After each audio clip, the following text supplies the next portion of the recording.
Twitch live stream here. International Master William Paschall. We are Slaggy on Twitch.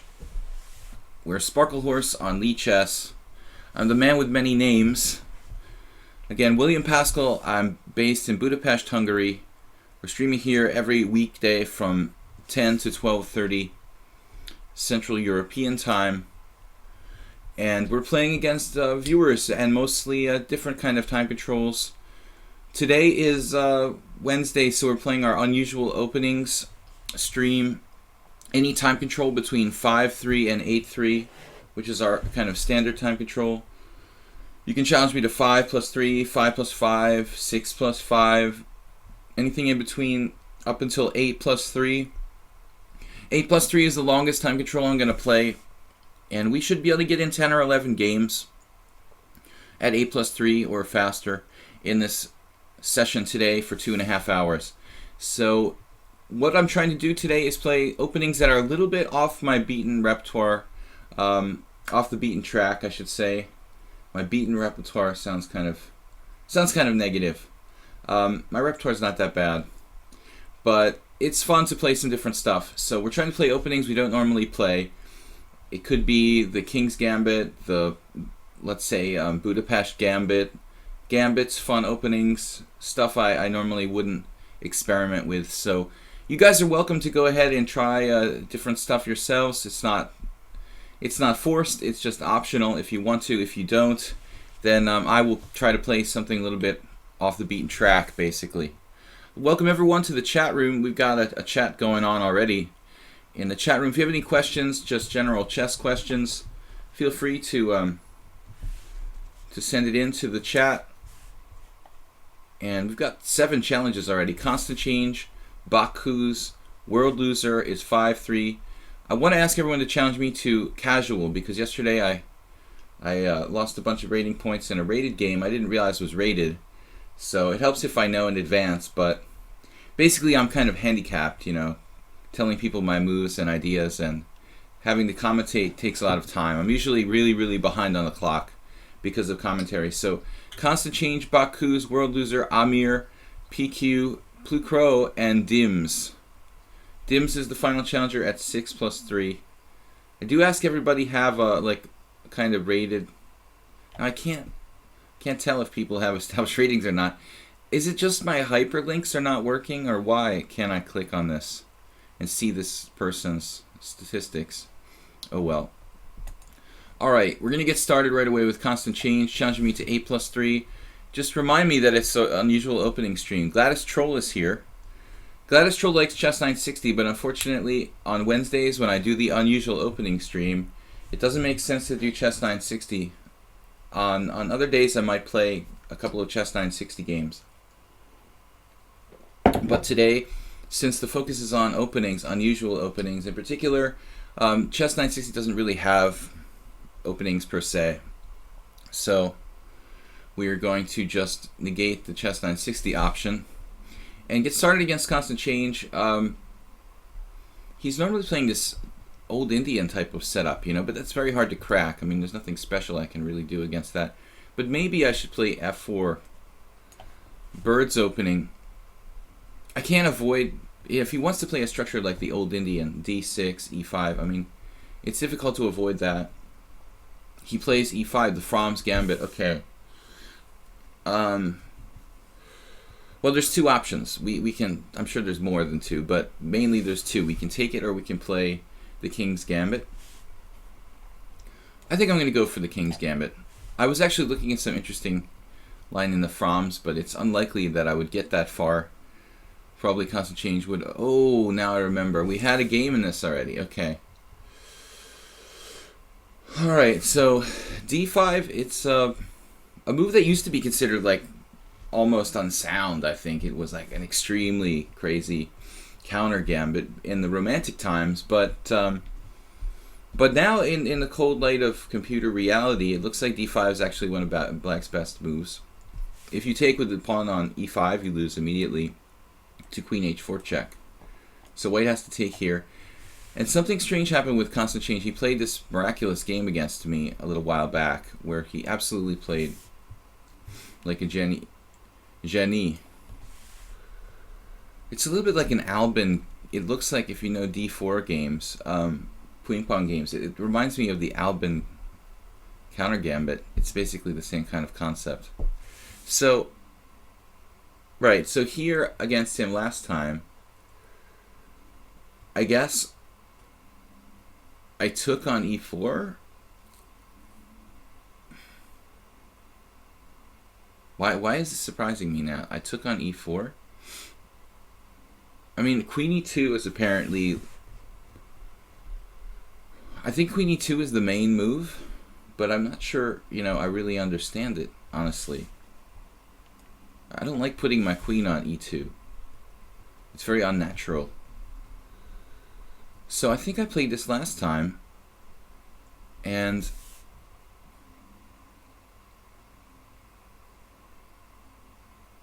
I just don't remember. I don't remember exactly how it went. That's the problem. Queen d4 doesn't really seem right here. It's supposed to develop with bishop e3, I would assume.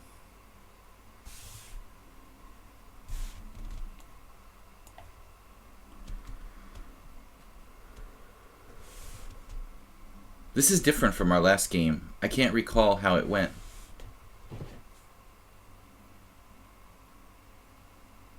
I thought I played the same line, d takes e4, but I don't remember the game going like this. And I don't think I would have played queen d4 there. But it's definitely a different position. It's funny, sometimes you look at a position on a different day and you see different things, It can just be a reflection of your mood, how you're looking at the world that day. The wonderful thing about chess is that everyone sees the game differently, in different terms. And that's what makes it interesting. It's totally different to every different person. And that can apply, I think, to one person on a different day. You can say, okay, on this day, I'm thinking I'm kind of optimistic, I'm really energetic, I'm thinking of one move, and then on another day, you're like negative or just kind of feeling kind of defensive or not confident, and you treat the same position in a different way. I can't remember what happened in the last game with Constant Change. I mean, I guess I can be forgetting, but what did he play here? I mean, there aren't that many moves in this position. It's really weird. Could he? I don't know.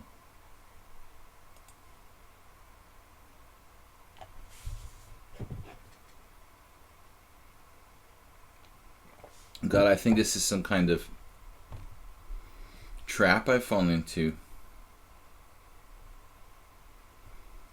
No, I think this is probably theory. It's just like so obscure, and I probably saw it like 25 years ago. I have the feeling that this is known. G3, knight f3, queen h6.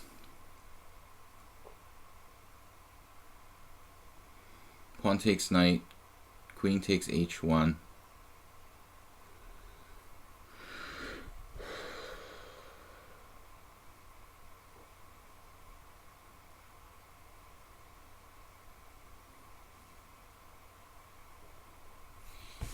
My inclination would be to play king f2 at the end there, but it's very inconclusive.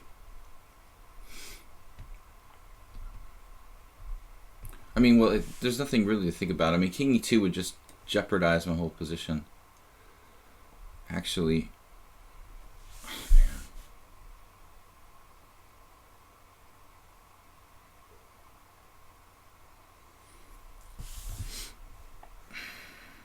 Constant Change's rating, he's going up. He's 2,200 now.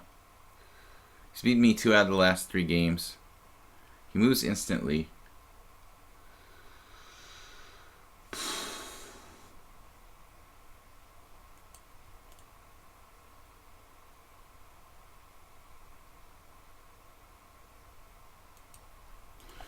I swear I remember this as being a line. The problem is that bishop f2 doesn't work. We can't pin his knight because of queen e7 check. You could play knight f3 here. Maybe that's the move. I mean, I know that's the move. You could take on g3 too, actually. But knight f3, and then sacking the exchange on h1, I guess. I don't have to sack the exchange. He instant moves like he knows this line cold. Plays it every day. You could think about h6 there, no? Because your queen has more mobility. I mean, would make some sense to go to h6, but he just instantly moves.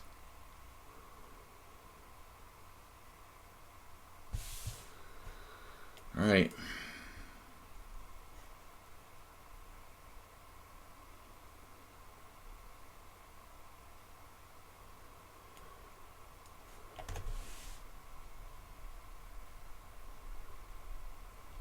So we sacked an exchange, basically. We have good control of the center and more development than black. You would play king e2.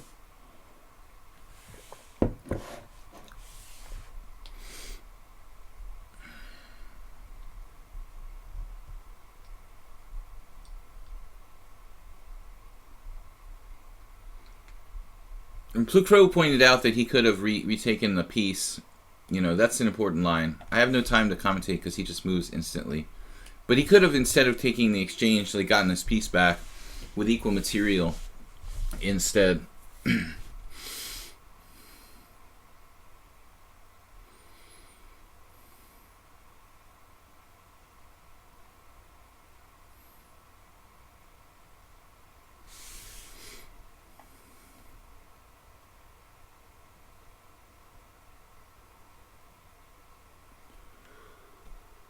I don't want his knight coming out here.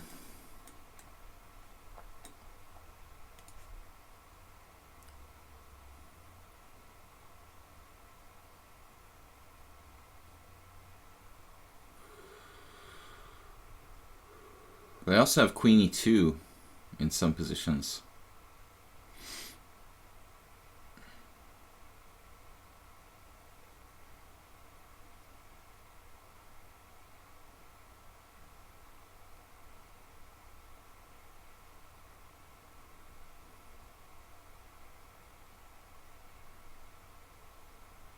His queen could get close to getting trapped.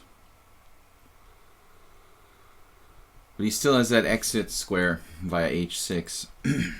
I just don't have time to play that fast.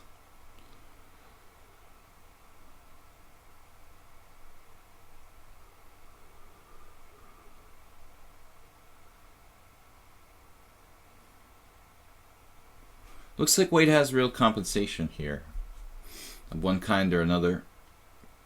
Bishop d4. Alright, I'm just going to develop my pieces.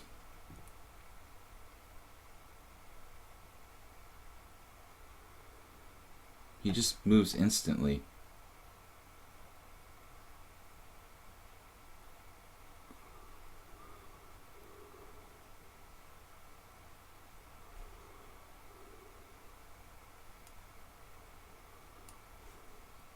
I just have 1 minute left. I don't know how he can play this fast. He knows this random, rare position that well.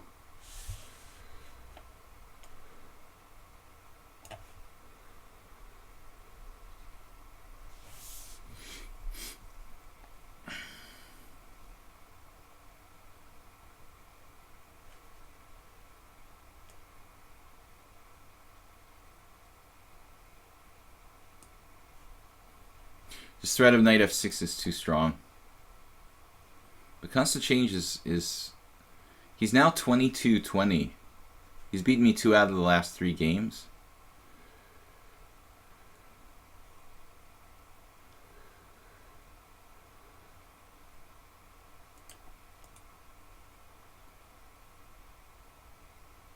So I might as well just resign here.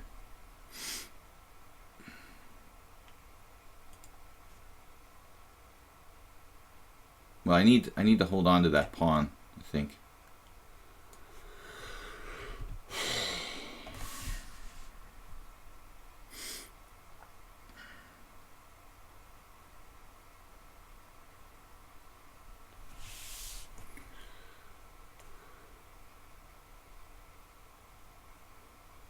can't avoid the exchange.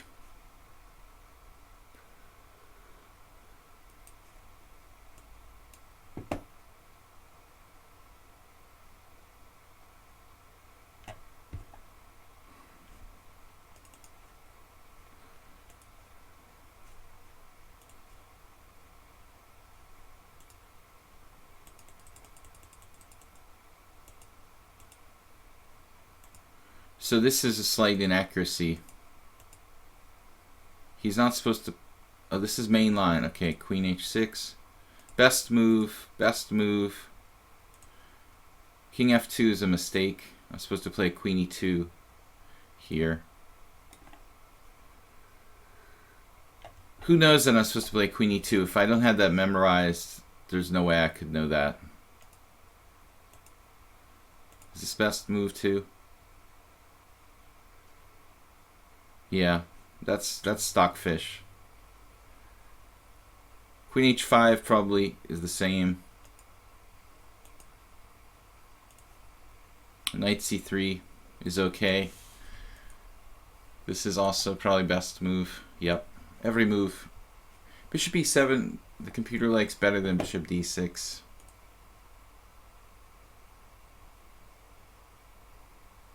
I played the best move here.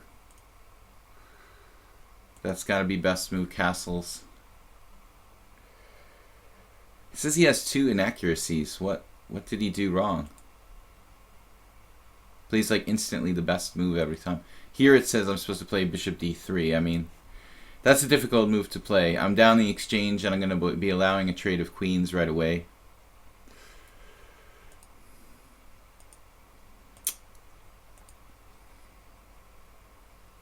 And I have to lose a pawn. No, this actually isn't so bad. Bishop d3.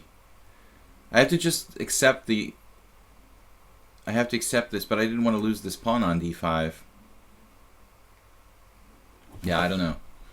I guess Constant Change knows this line really well. Alright. Baku's is up 8-3.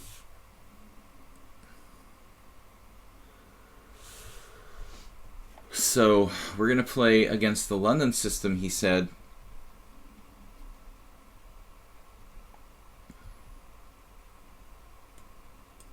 I had a game with a friend of mine years ago where I did this. This you're not going to find in the opening book. E6 and d6.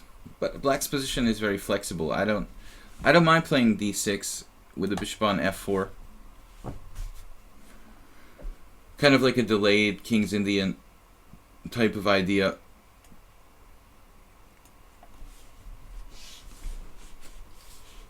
We're completely out of the theoretical realm here. I'm playing against the bishop on f4. But I'm not sure if I should play e5 right away. Wait and do that later.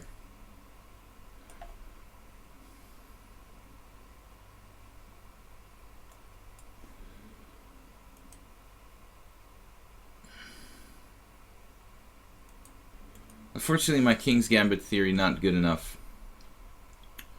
Alright, c3. Just get a position and try to play it. This knight is not great on f6. I'd rather keep it inside the pawn chain, but my queen is taking away that square. So, the old London system. It is a tough opening for black. I guess we're going to do a hippo. My hippo isn't good though because the queen is on e7, as I said. It's kind of a sick hippo. It's not really correct to play the hippo with the queen on e7. I think that b6 may be too weakening here. I could play f5, turning it into a kind of Dutch. I guess that's the best thing to do under the circumstances. I mean, it just looks ridiculous to put the knight on f6 in front of the f-pawn. Less than 15 minutes games I would definitely consider still being blitz. I agree. I think it is too. I mean, what else can you call it? You know, I mean, it's definitely fast. It's a very fast time control. Get a message from someone. If you guys want to contact me while I'm doing the stream, don't click on messages, because then I have to like leave. I have to don't leave me a message on lichess. Send me a message in the chat on Twitch, because I can't really like leave the screen and go read my messages on lichess.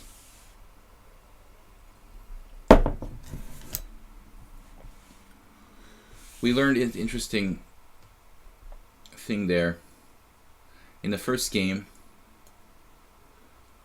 Basically, he's playing knight d2. Now, I learned this from our moderator, who is our missing moderator. Jeroen, he's a big Dutch and Birds opening fan, and looks like we're playing like him today. It's a fluid setup for black. Bishop f4, you know, against the Dutch is usually kind of weird, because the bishop gets hit and can be driven back by the pawns. So typically you don't see bishop f4 in the normal flexible structure Dutches. Like bishop f4 makes sense if it's like a stone wall and black's e5 square is very weak. But in the normal fluid Dutch like this, where we've got a Leningrad or an Ilyin Janevsky setup, the bishop on f4, as you can see, it's kind of a target for the advance of the pawns. So that can be difficult for white to handle. Spinal Tap Chess, what's up, man? International Master Spinal Tap. It's 4 a.m. there, where you're at, I'm assuming. Unless you're on vacation or something. Alright, now we castle into it. Is he thinking about, like, not castling himself? I wonder, this queen could go here sometimes. Very positional setup from Mr. Baku's.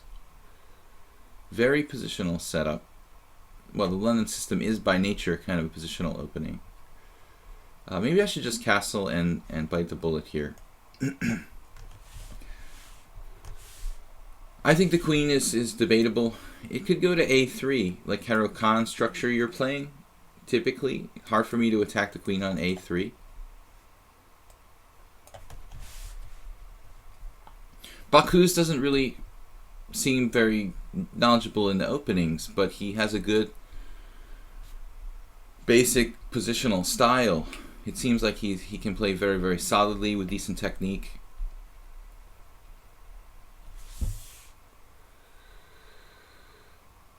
Scotty Pippen got his message deleted for caps. Your caps lock is on.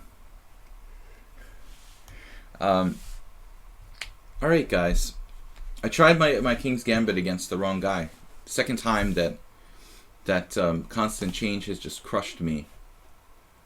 And it seems weird to me, you know. It seems weird to me that constant change plays against d4 the Philidor, but against the King's Gambit he's like playing the Falkby or counter gambit, you know. I mean, that isn't consistent. I mean, in one case you're playing this like hyper aggressive open game, in the other case you're playing this ultra closed system. I mean, that doesn't make sense, you know.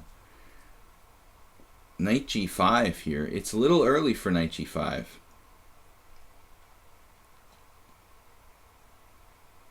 Doesn't that just give me like 1,000 tempi to overextend my kingside? I could win the bishop pair with knight d5, but how important is a bishop pair in this kind of structure? Not very. I guess that's not really the issue. Any tactical considerations with like knight to d5?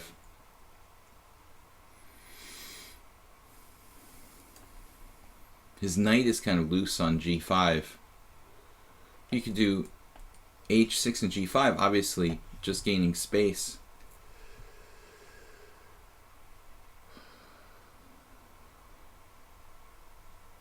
It kind of weakens my king side, though.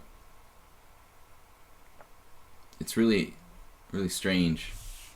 I mean, knight g5 is almost certainly not a good move, but h6, knight back to f3, g5, bishop h2. If I try to play g4, then he has like knight h4, threatening f7, I mean g6.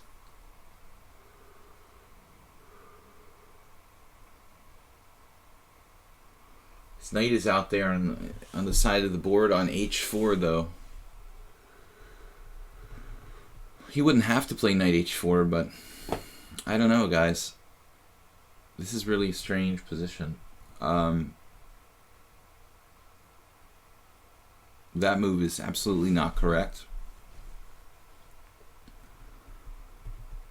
But it's not so easy to to punish white here. e5 ish. Then what?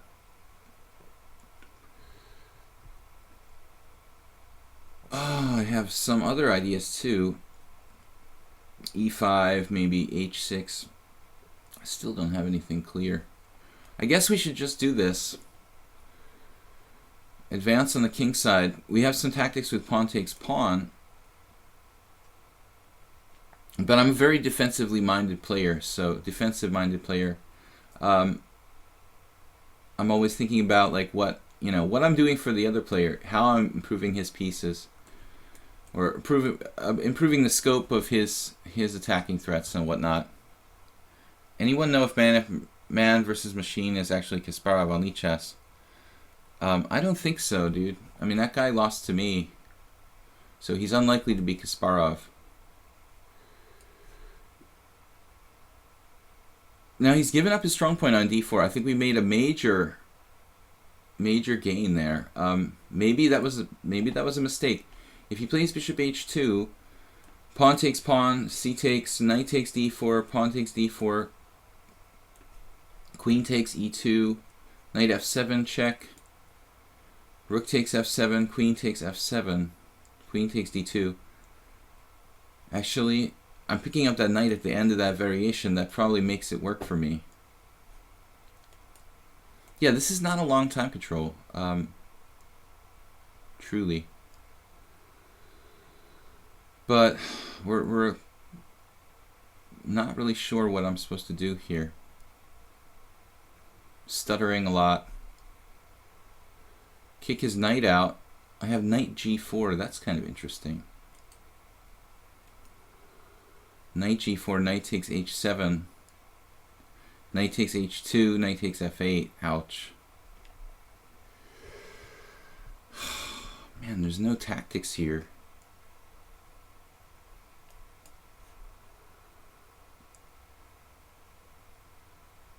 I'm just trying to keep the position, but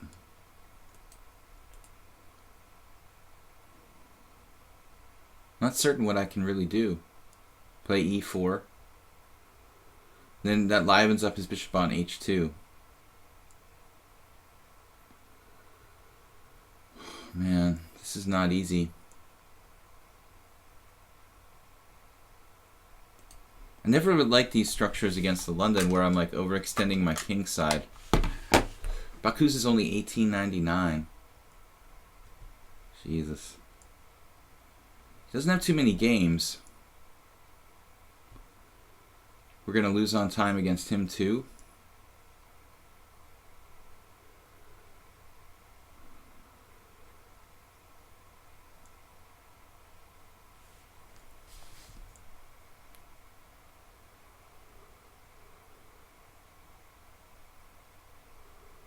e4.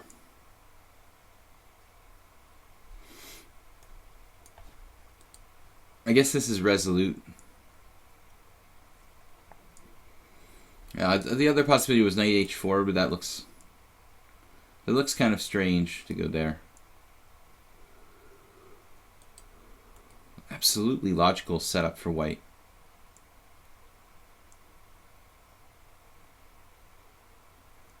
He's playing well. Black's kind of overextended on the king side, but this exchange is a positional mistake. I think you're selling yourself short by exchanging on e5. That bishop is too strong to give up for that knight. It's a strong knight. I agree. You know, it's a strong piece, but you could have challenged it with something like that text move, knight c4.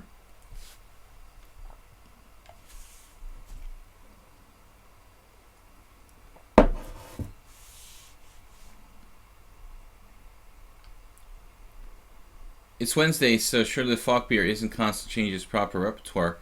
Well, I don't know, man. If you saw the last game he played against me, Blue Crow, it's a little hard to believe it's not his proper repertoire. He's basically crushed me twice. I don't think he has like 4 different defenses to the King's Gambit, and he also doesn't, Blue Crow, he doesn't tend to care about the Weird Wednesday, you know. If I play him on Weird Wednesday, he just plays the normal openings he plays. He doesn't change his repertoire based on what I'm doing. He just continues to play the same stuff. Very low on time. He's got an e5 square. Don't like that. Alright, this is kind of controversial. Actually, no, I'm having hallucinations. Never mind. This move was a no-brainer. Takes on f3. I'm sorry, I'm having weird hallucinations here. 8g7 is g6 is really weak.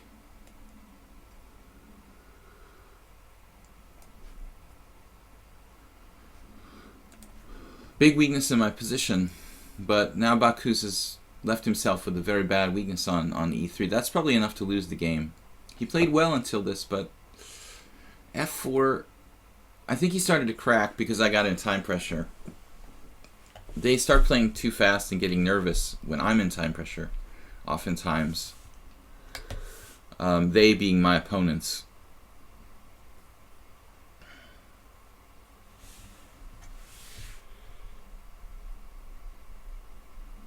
No bullet rating, typical dodgy. Bakus, I have no bullet rating. I think having no bullet rating is a good thing. We've played Bakus a lot of games already. He's practically a regular. We just got to be careful about piece sacrifices and stuff here. But first of all, I want to make sure b7 is guarded so I can finally develop my last piece. But he has something here, because if you look, he's got a lot of coordination on the white squares. Bishop, queen, both knights can all control white squares. On the dark squares he's weak, but there's only this, maybe two targets I can hope to use. One of them, which is a pawn. That's his only problem. So we have to calculate here.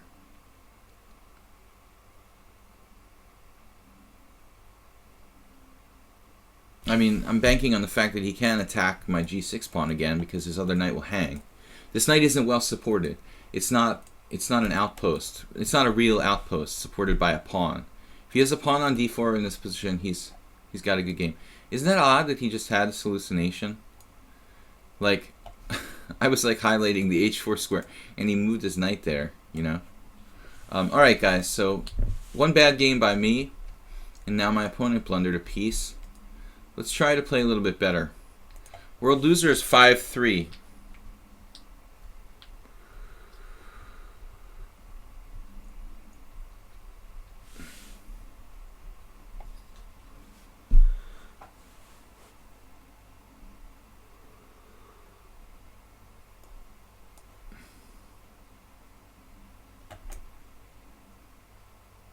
Alright, I played knight f3. Now let's play the, actually, against the King's Indian, Grandmaster Keith Arkle. This is called the Speckled Hen. But he's normally playing it with the knight already on f6. World loser reacts with a5, which is probably a mistake. It's very natural to want to be aggressive, but I think in these kind of Polish opening type positions, it might be in black's best interest not to play on white's strong side with like a5 and c6 type of moves. I think that might just help white, you know, so I think we could learn something from this. Now, I guess I could play a4 here. I can definitely play a4 actually. I'm just thinking, is it better to play e3 or better to play a4?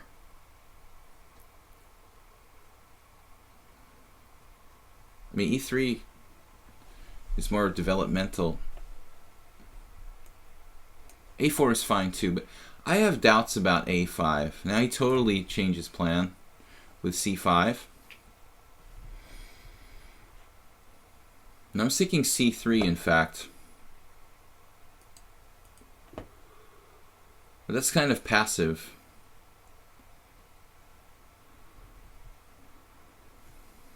It makes some sense, though. A very solid structure here for white. World loser playing too fast.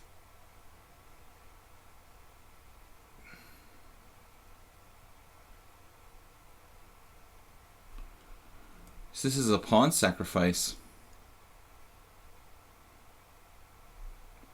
It's 5-3. He's moving instantaneously.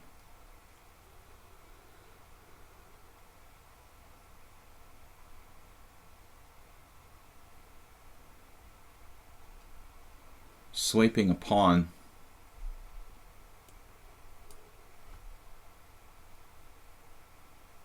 World loser, why are you playing like it's bullet, man?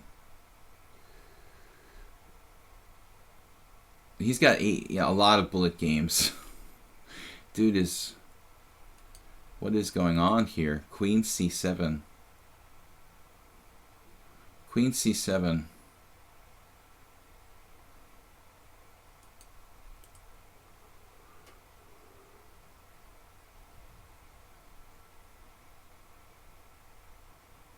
Queen c7 is probably not the best square in the world. I mean queen b6, sorry peoples.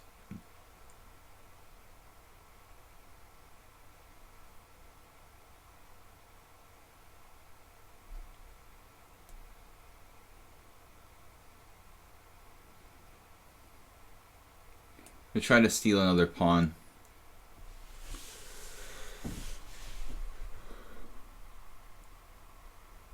Oh, this way.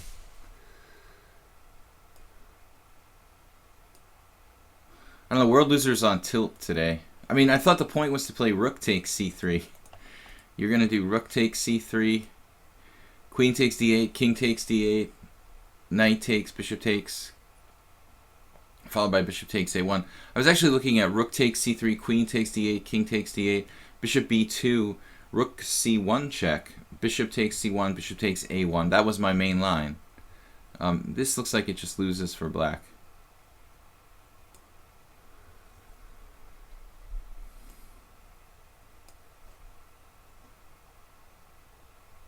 I think world loser is on tilt, chess tilt. He played too fast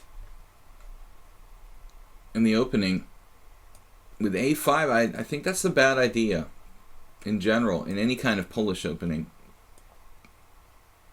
I guess you can play it and do like b6, bishop b7. But white seems to have a slightly better game. It's like lashing out on like an angry lashing out, but it actually benefits me.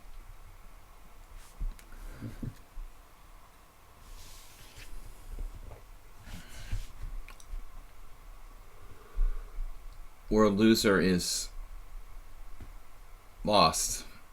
But interesting to note that, you know, that anytime you play against this type of stuff, well, maybe he could try something like b6 and playing for c5 or something like that. That's different. You know, if you want to play for c5, you could set it up with d6 or b6. He obviously wasted time. Now he's going to let his clock run here. Strange world loser today. Maybe his little brother got control of the account or something. I don't know. He's been hacked by his chess club nemesis.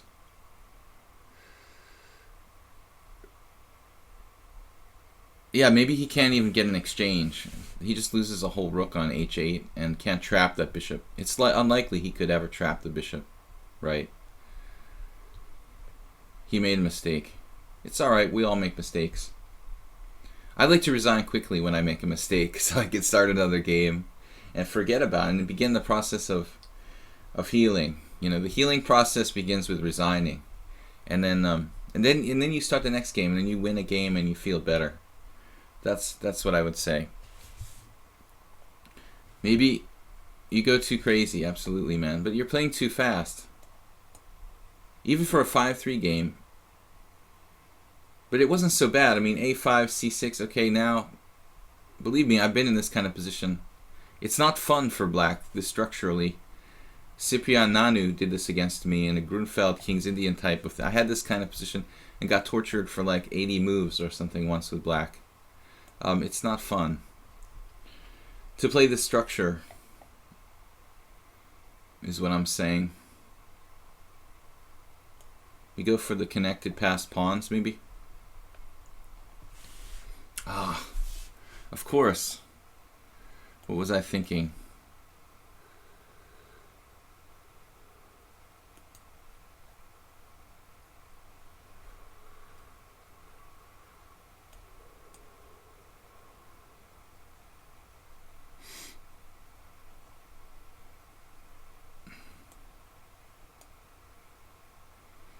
I was just kidding about not exchanging that knight.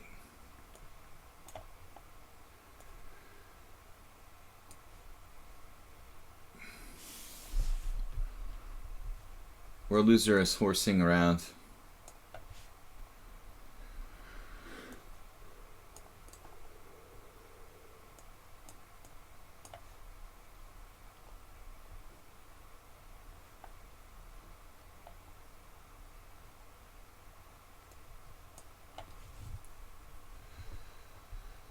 It's only a rook.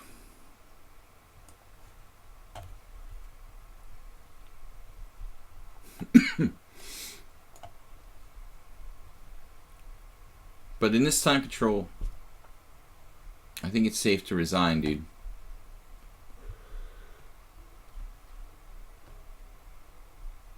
What do you do when you lose and lose and lose for a long time in a row? Like a month, for example, losing in important games.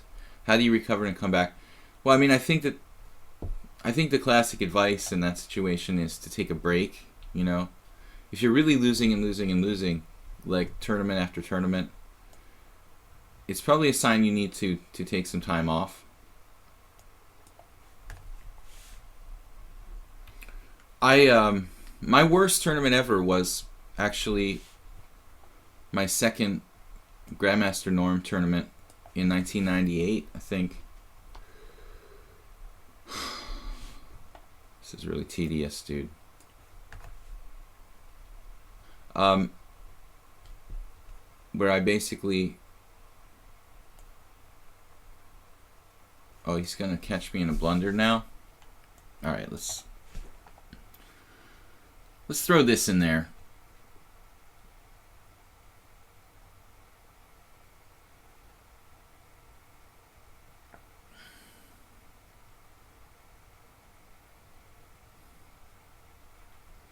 I guess everything's good. My worst tournament in 1998, it was a GM tournament where there were tons and tons of strong players. And maybe like the strongest first Saturday GM tournament I ever saw.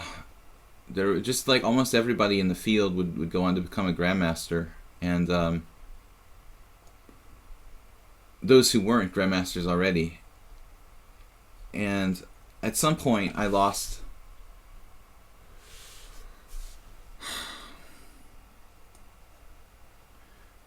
At some point I lost like 4 games in a row, I want to say.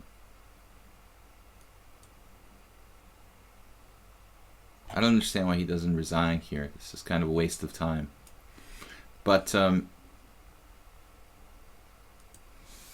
losing 4 games in a row, I think I lost the first 2 games normally, and then I started to kind of go on tilt, basically. So after losing the first 2 games, I became very angry and started to play openings that I normally wouldn't risk, you know, and started taking bigger risks in the third and fourth games, and actually, by not being my normal self, caused myself to lose 2 more games. So the best policy is just do your normal thing, you know, try to play your best game, try to be rational, but it's not easy when you're losing game after game. Alright, Amir, let's play something with d4. Constant change, I got lucky to transpose to Falkbeer against e4, e5 for Lopez, Chigorin, Benoni. Against King's Gambit, Falkbeer against Bird, Froms. Yeah, I know that's your repertoire. Someone was saying that you just did it because I've got to play some unusual opening here. Someone was saying you just did it because it's obvious that it's your repertoire. I mean, you know that too well. It can't be just something you just played. I mean, you know the theory better than me, so it's obvious that it's just a funny repertoire. I think it's an inconsistent repertoire. Maybe, you know, if you're that good in open games like that, you should be playing more open games rather than something like, I don't know. To me, you should think about whether you're doing the right thing with the quiet, the old Indian type of stuff, because it feels like you play too well constant change in open tactical positions to it's just strange, you know. The same player playing the Falkbeer and the old Indian doesn't really make sense. Okay, it's good to be balanced and be able to play different kind of positions, but from a competitive standpoint, you know, where you're trying to play your very, very best, get your very, very best results, you know, it's like Hikaru Nakamura should probably always play e4, but it seems like he forces himself not to play open games a lot because he's trying to round out his style. Anyway, alright guys, I've been thinking here for too long. Let's try something crazy. The Black Mardimer.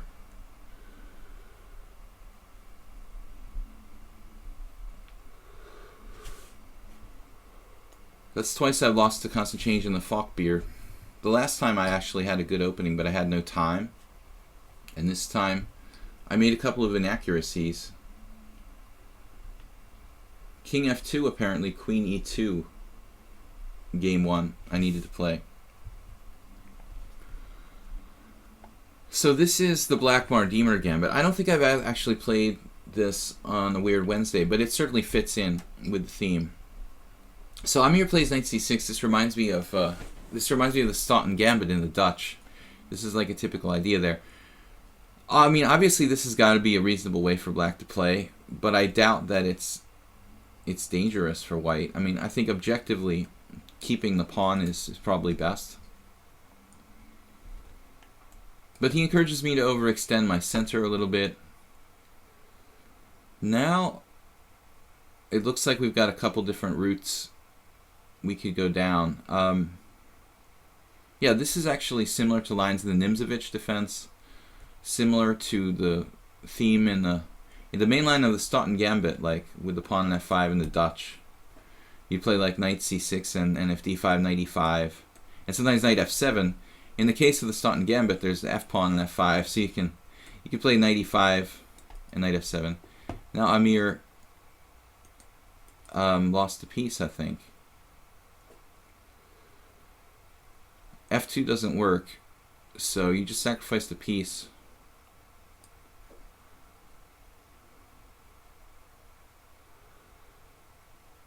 I think he had some hallucination with f2 check or something.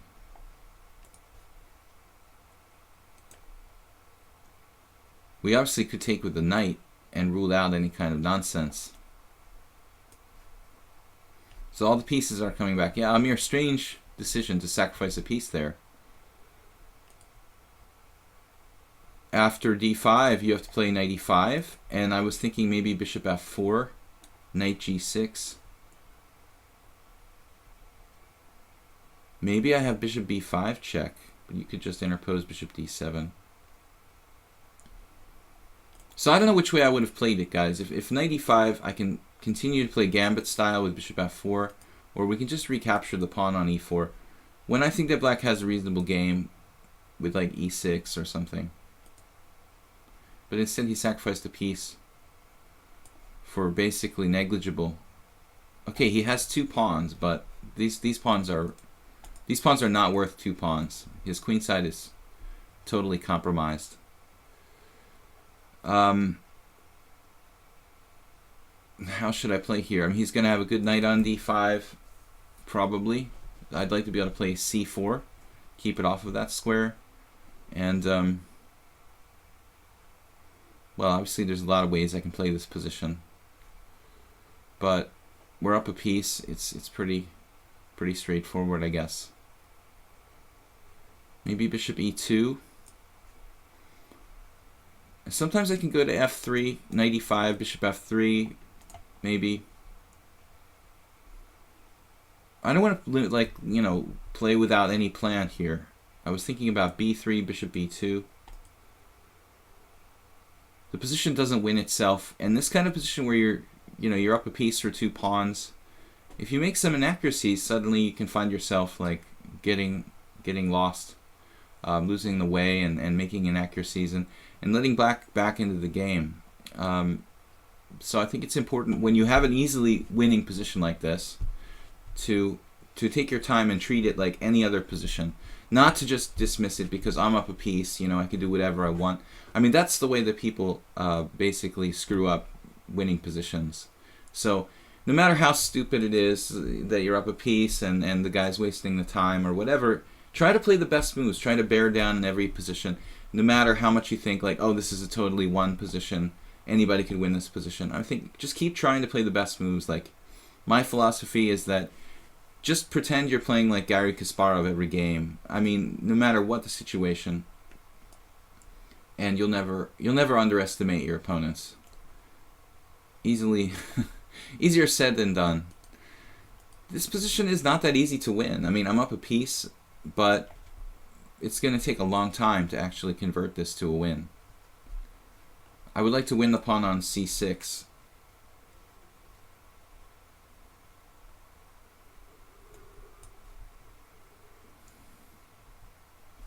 Now this bishop on d6, it's not a pawn, not a piece I want to take. I don't want to fix his pawn structure.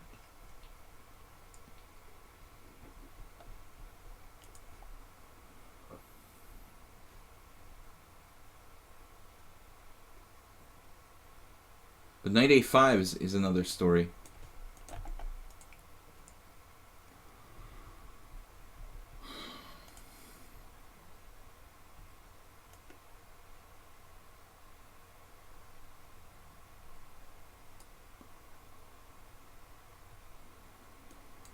Knight e5, probably.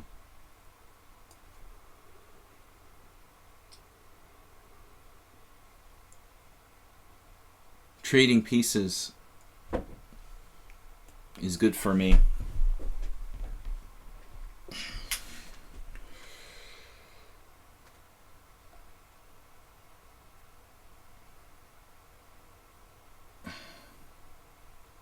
Yeah, constant change. That's my argument. I think that the old India doesn't really fit your style. It's okay that you play it, but I wouldn't play it on a regular basis as my main opening if I were you. I think you're going against your nature a little bit with that.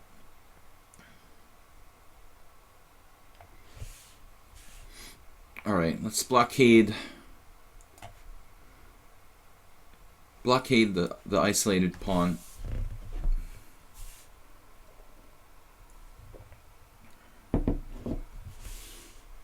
And get the rest of my pieces developed. Just stick to fundamental principles and you can almost never go wrong.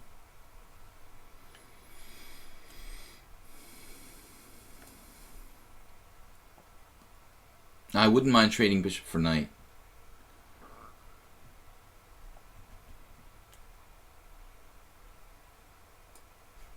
This is looking pretty easy now.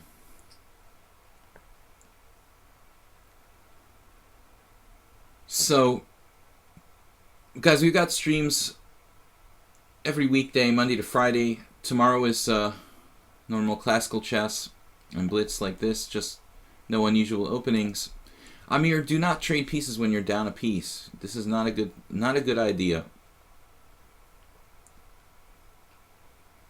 Simplify down to an ending. This should be very easily winning for me. You can't take the time with you to the bank.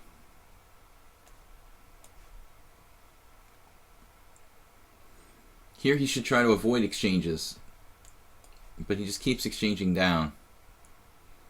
The extra knight is just monstrous in this position. Knight on e5. Knight endgames are very easily zugzwang. His queen side is weak. All these pawns are weak over here. We really should be able to pick one of them off right away. There we go. So he has a little bit of counterplay. Play this first, maybe.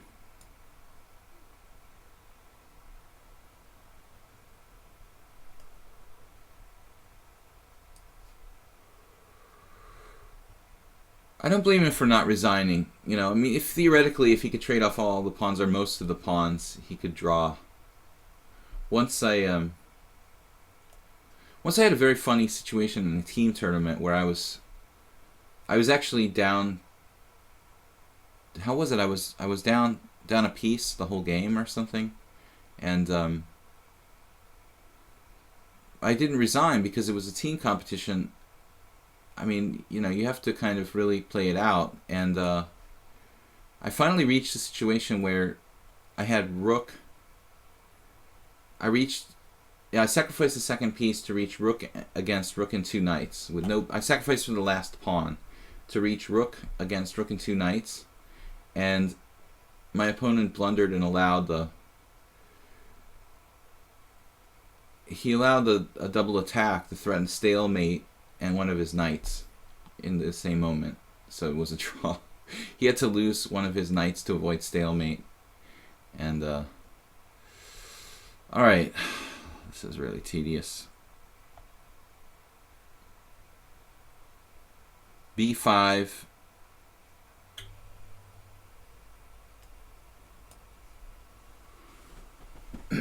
We're basically up a knight.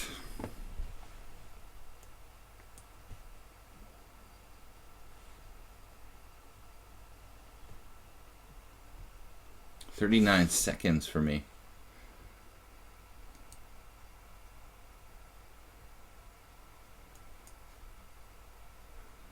He's got 5 minutes and 44 seconds.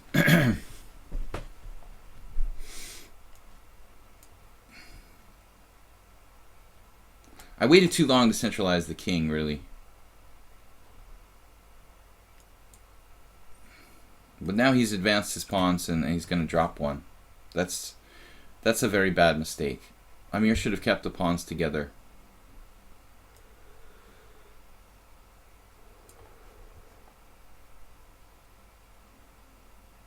Knight in games are unforgiving. Now pawn takes pawn.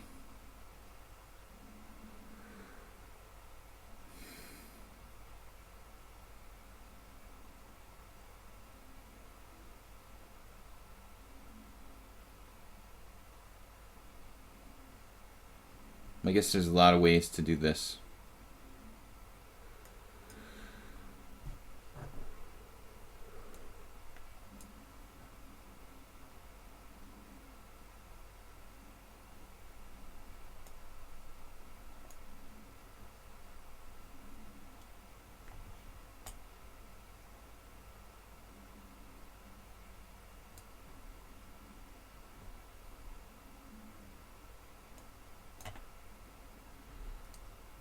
My technique was really, really shaky here.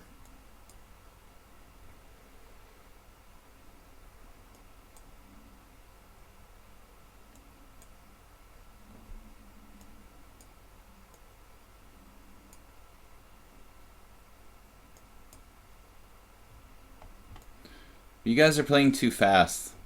Pretty much universally. World Loser did the same thing. Amir's also playing way too fast.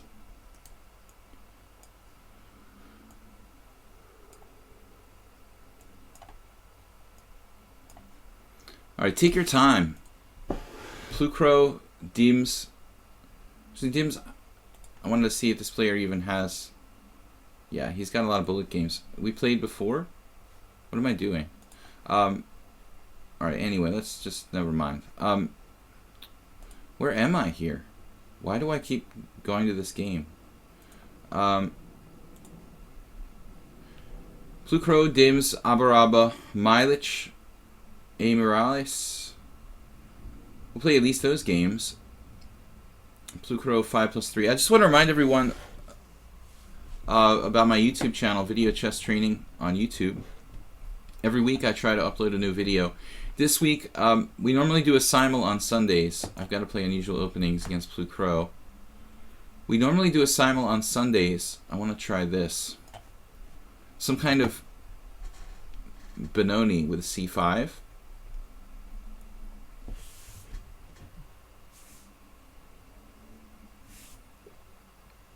The Verisov is out the window. You can always play knight c3.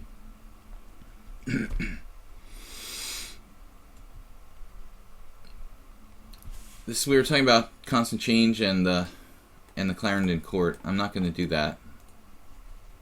Oh, the Smith-Morra. Wow. It's not really an unusual opening for me, but what can I do?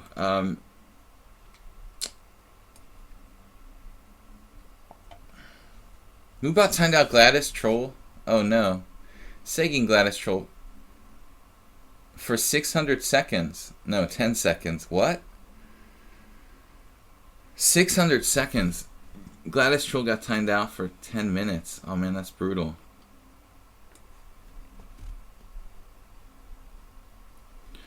We haven't had a Mora in a long time. It's funny, when I first started streaming last week, we had it all the time last year.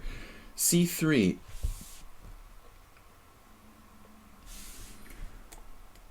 I like to accept the Mora. I wouldn't call this an unusual opening, Plucro. The Mora is just too standard. But I guess I played the what's he called again? Blackmar Deemer. It's important to not walk into this trap here with knight f6, e5. That's kind of nasty. After knight f6, e5, black has to play knight d7, and it's really ugly. So you have to play a6 first. Cut out ideas of white going like knight to b5 in some lines. I'm not going to play constant change in the first game anymore. I'm not warmed up. And he's just too good. You don't play the Mora usually. That's the whole point of the stream. We're playing things we don't usually play. Thank you, Plucro. So it counts for you. You know, it counts as an unusual opening for you. Anyway, I was saying about my Sunday simul. I can't play a simul this Sunday because I'm going to be in Mako, which is really, really far away from Budapest, like 2.5 hours, more than 2.5 hours by car. So I'm basically traveling to the far east, southeast of Hungary, near Szeged, on Sunday to play the first team. My first team, Honvéd, is in danger of getting relegated in the Hungarian First Division. Despite the fact that Almasi and Gledura are like the top two boards, and they have like Beliavsky and Chatalbashev and Igor Stoll and a bunch of other good players, somehow this team is like unable to win any games. Just Gledura won a couple of games, and now they're on the verge of getting relegated because they insisted on like playing really weak old players on the bottom boards every round.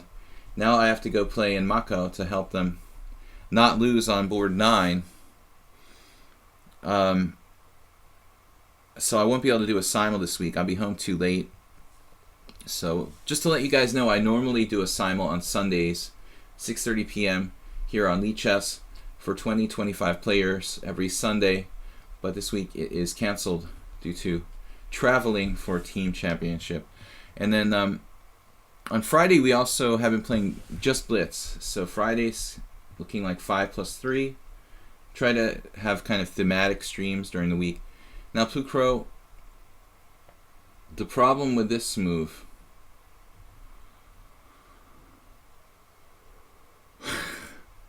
the e5 doesn't work. Wait a minute. Now, there are some ways this could work for you. Like if I play knight takes e5 and you play knight takes e5, and I play bishop takes e2, it's mate.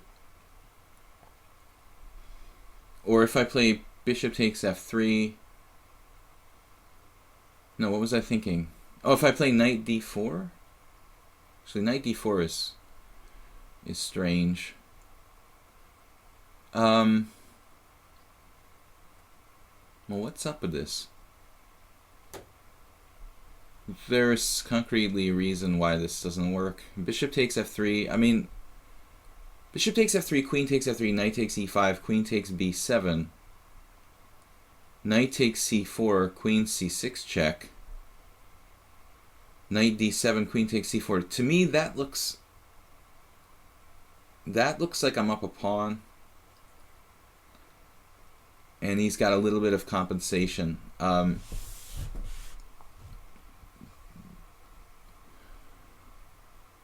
takes e5. Knight takes e5. In all the 100 games that I've played in Blitz, I don't think anybody ever tried to do this against me. 100 games I played, at least, in this position. It absolutely doesn't work. But I never really thought about it, honestly. I guess you can just do pawn takes pawn, knight takes, queen takes, and just be up a pawn. That's sort of weird. I feel like I'm missing something here. Bishop takes f3, queen takes f3, pawn takes pawn. Obviously, is fine. But again, it feels like he has a little bit of compensation there. The 1%.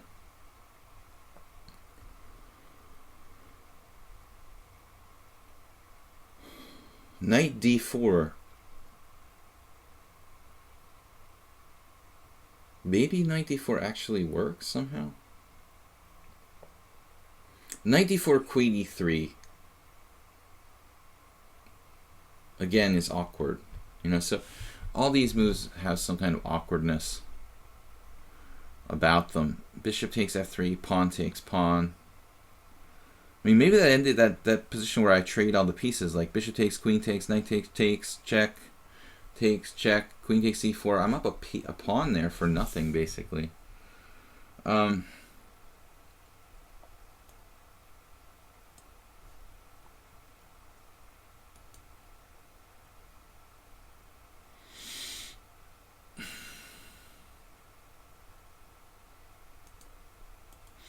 Yeah, I'm going to go for the trading a lot of pieces where I'm up a pawn for semi-negligible compensation. He might have half a pawn compensation here. This is tempting to take with the pawn, though.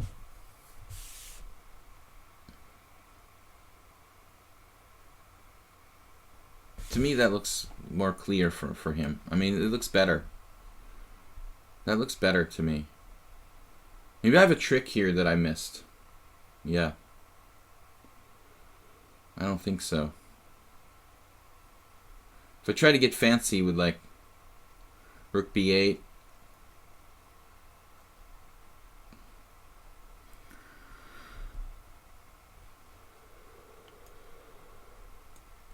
I think bishop g5 was even interesting, too.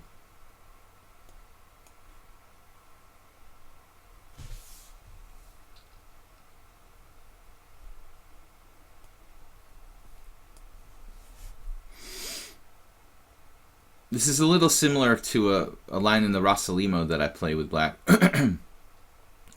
And it doesn't seem like he has enough here.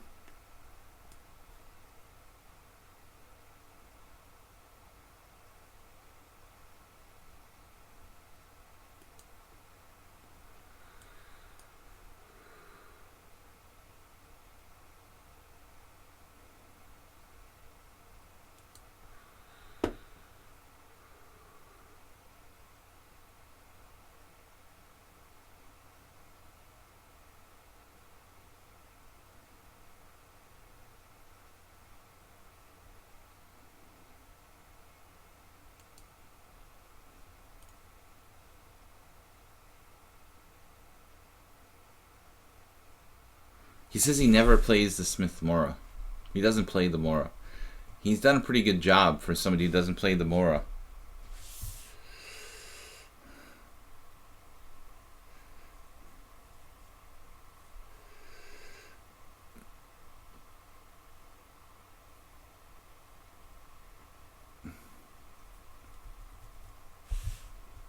Oh no. All right.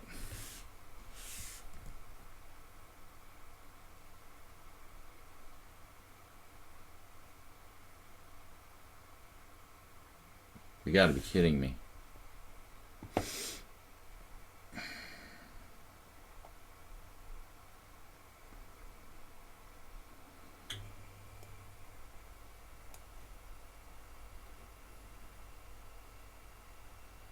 $16 left? Blue Crow. He's 1835 in bullet. Damn, dude. I'd hate to see you, like, a little more practice.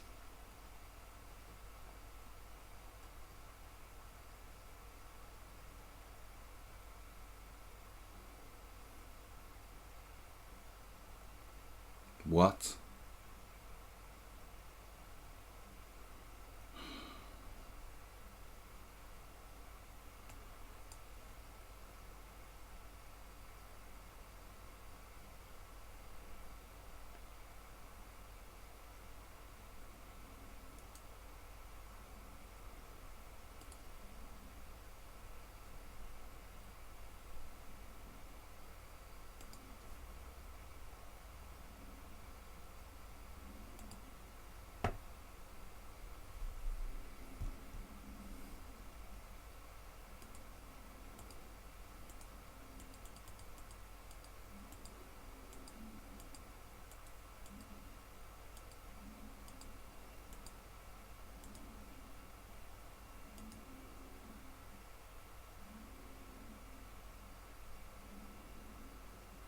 Never seen this in my life.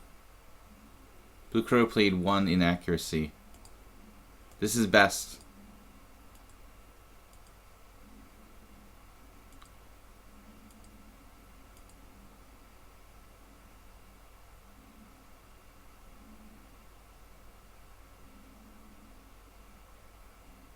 Best play.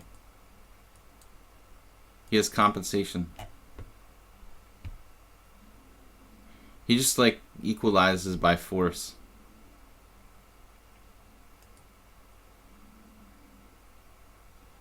Now I have to just give the pawn back.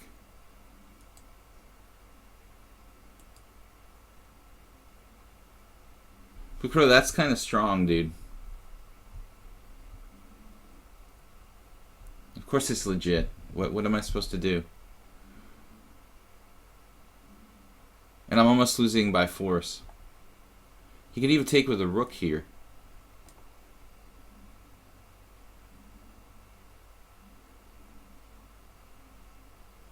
No, he played a 1 center pawn loss.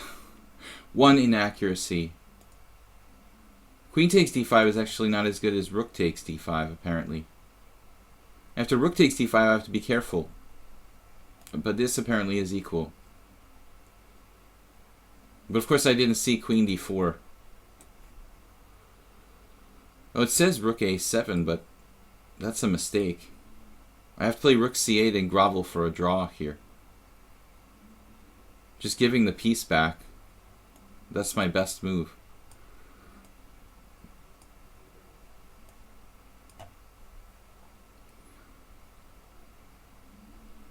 That's unbelievable. I've never ever had anybody play e5 in that position ever. And the computer says it's dubious, but it doesn't even have a reason for it to be. Why is it saying it's dubious? What's dubious about this if it's just good? I mean, it doesn't make sense. Why is the computer giving it a dubious? That's his inaccuracy. He played a perfect game. I mean, what are you talking about? This is my best move. I have nothing else, right? Taking here. I don't think this move is even discussed in any Mora books. e5. Everyone just assumes this is good for black, but it's not clear at all. I could take this way, This is the other option. I guess this might be better. But he still has compensation. I thought maybe bishop g5 here, honestly.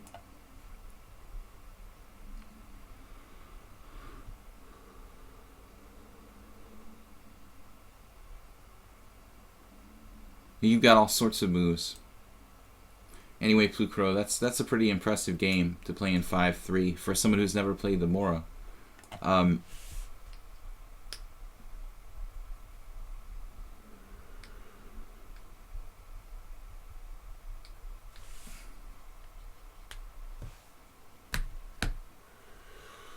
That's basically forcing a draw. I mean, black has to be accurate, but it's probably like a forced draw,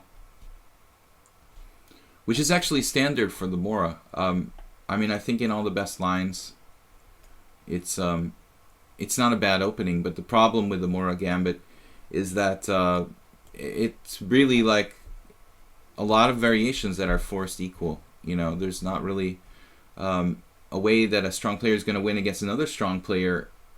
It's just going to be like a forced draw in a lot of the variations. So I can think back to like the last 3 times I've played against strong players in the Mora were draws. Except against Plucro, of course. I mean tournament games. So against Dims here, our moderator is pretty strong. That's an upgrade from Jeroen, who was just solid. But now we have a moderator who's actually just crushing me. I didn't realize I had to like grovel for a draw. I thought I was better after rook a7, but apparently it just loses by force. If I had realized it loses by force, I would have, of course, played more conservatively. All right, let's play a3. This is kind of a good anti-Sicilian system. Basically kind of a defense for white, playing like a defensive kind of system for white.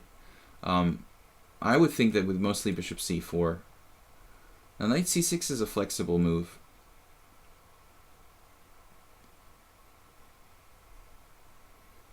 Once I've committed to a3, I mean the only other idea is really b4 to play a kind of wing gambit. Maybe that's worth trying here, delayed wing gambit. Well, this guy, we actually got to click on his name. Yeah, we did this before. He plays just bullet.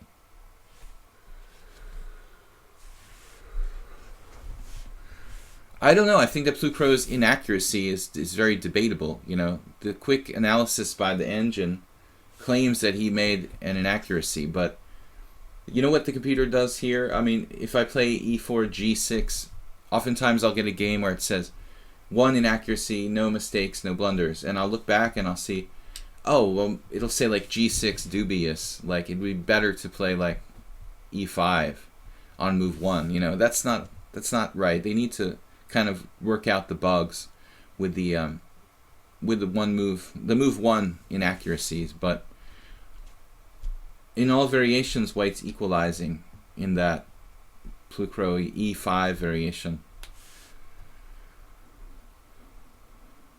There is nothing for black to get an advantage. I just have to be careful not to be worse. And Dims played knight f6 now. Okay, that is a bit weird. But it also makes sense at the same time. We could play f3. I would assume if I play f3, he's going to follow up very aggressively.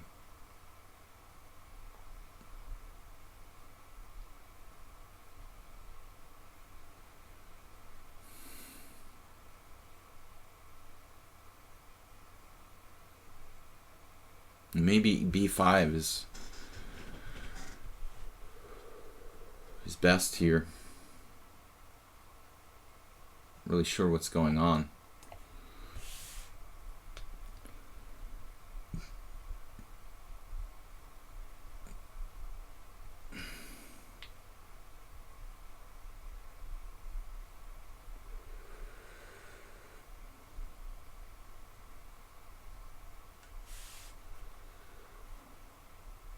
So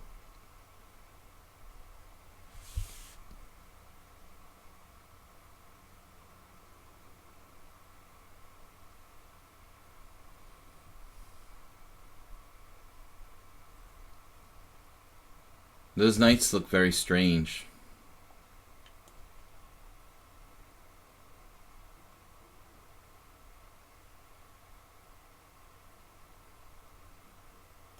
Too many knight hops.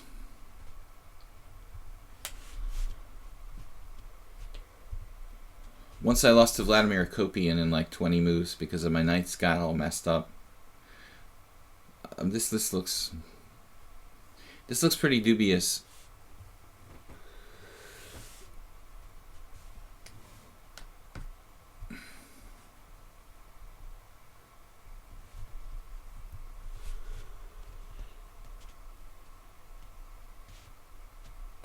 Plucro, it is pretty lucky to play like the Mora. Like, I mean, 100 people have played it against me, and nobody's ever played that before. But we know he wasn't using Stockfish, because Stockfish wouldn't have played e5. It thinks that he made an inaccuracy by playing e5. Knight g6 here, e5. We're gaining all sorts of moves on these knights. Still, it's interesting. I could also play f5. Maybe that's equally viable. Ooh, this looks pretty extreme. Of course, this player I don't know anything about. We did play them once. 5-5. Oh, man, it feels like maybe I should just play d3 here. It's kind of passive, though. If e5, knight d5, and then I have to play g3. It seems like he has a reasonable game. As crazy as those knights are. Unless f5 makes sense. f5 maybe. Alright, let's try it. It's kind of crazy to play f5. I don't know.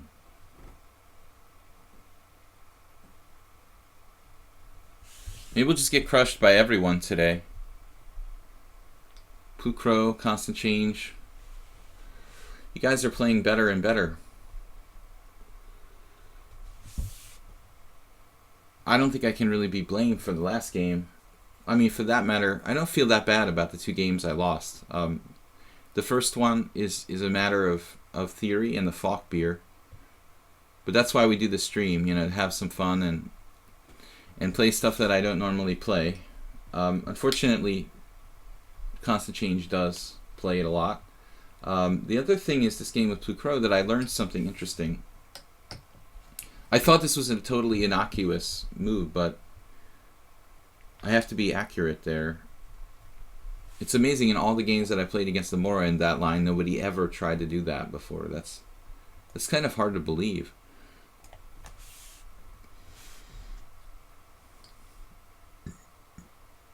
I think this was a mistake. It's not a terrible move, but he should probably play d6 there. Kind of strengthen his center. Now, I don't know. Queen takes develops a piece, but the pawn takes has its merits too. This is a strange position. It's probably fairly balanced. And maybe g6 is good too. Not really sure what's going on around here. Dims is playing pretty well. I mean, this always disturbed me when I used to do would do simul's. This 1500 question mark, it bothers me. You know, I don't think that should be there. There shouldn't be any number, you know, for people who are provisional. I think it's just deceptive and messes people up. So I really don't think that's right, you know. I think Dims is playing super fast. He is a bullet player. Well, this is pretty radical.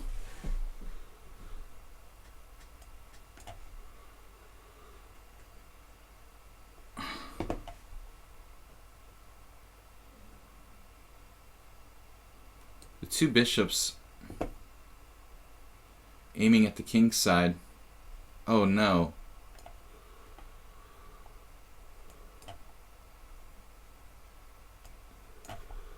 Alright, we're just playing bullet with dims here.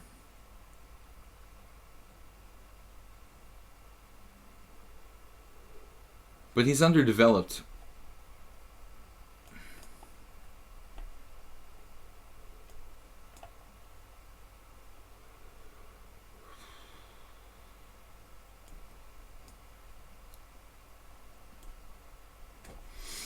What price pawn? I mean, come on now, 1500. He's pretty good for 1500. I don't mind that he's played pretty well, but he's definitely not 1500. 1500 ELO maybe, but 1500 lichess not. There's a difference between the two.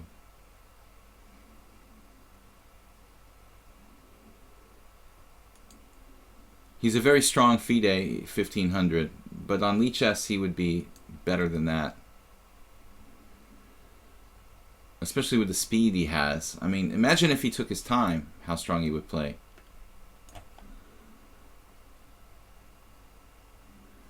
He's got 3 minutes in the bank.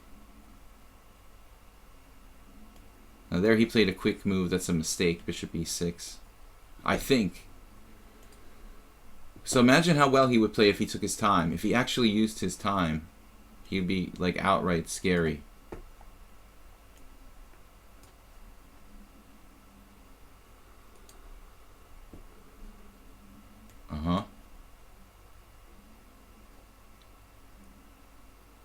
And the technique isn't bad.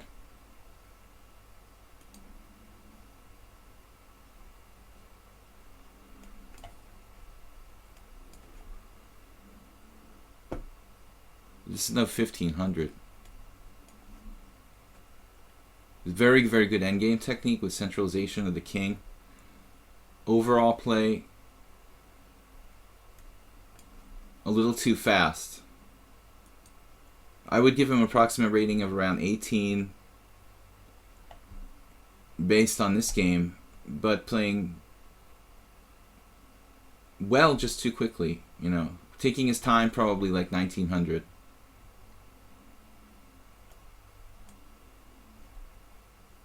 Look how fast he is. I mean, it's like ridiculous.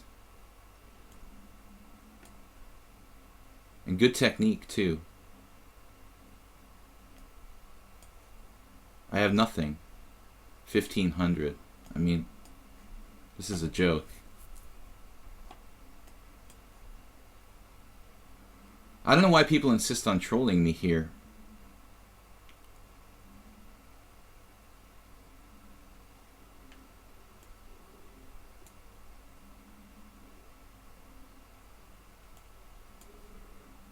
There's no way he's 1500. I mean, that's ridiculous.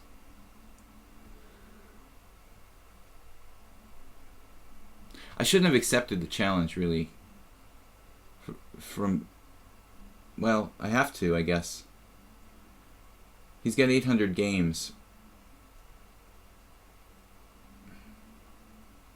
But there's no way he's 1400. I mean, that's absurd. 1400 in classical. And he plays like this. He's played over 2,000, maybe 1,900 here.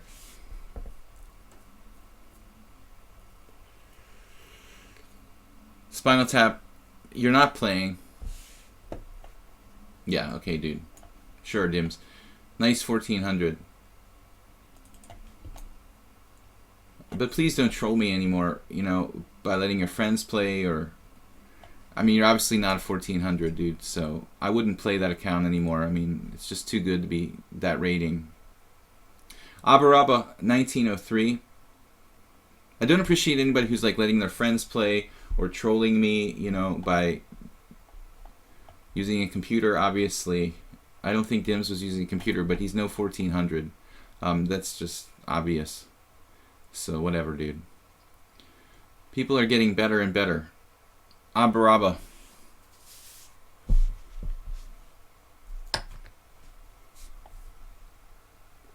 No, I wouldn't play that account any more games.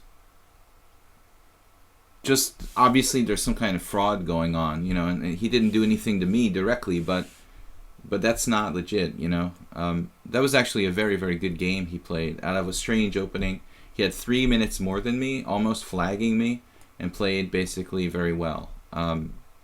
Like 2000, Abaraba, where are you?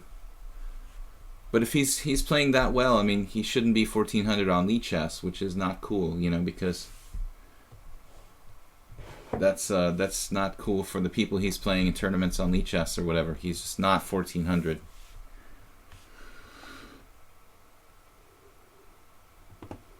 All right, Abaraba's not here. Maybe we'll catch him later. Mileage is 2086. I've been working on the Caro-Kann a bit with black. You know, hoping to play this sometimes. Scotty Pippen said,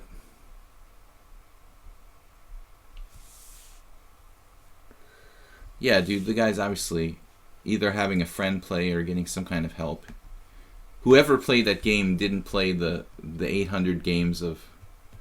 That's established a rating on the site there. Okay, so 2 knights Caro-Kann. There was another line. Knight f6 has seen some play recently. There are some interesting lines after knight f6, e5, knight e4. Top games. I don't really know the theory in that. But when I get some time, I want to investigate a little bit further. What I'm playing here is more of a traditional line with bishop g4. And now he played d4. It's not the most common. d4 is not a bad move, though. It's actually complicated. More typically, you see, after bishop g4, people play like bishop e2 or d3. I think even a3 is a variation. There's tons of moves for white in this position. Tons of moves. d4 is just one of many. So here, you can try to take... Once I had a friend, Charles Hurtan. He did this against Ivanov. Hurtan is a really solid FIDE master. Almost, he's IM strength and never got the title. But against Ivanov, he played like pawn takes pawn, and I think Ivanov sacrificed this pawn, like knight takes, bishop takes f3, queen takes d4, something like that. That's some kind of known pawn sacrifice. I don't really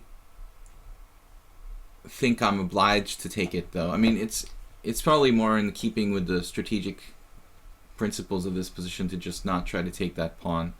Plus, I don't know the theory.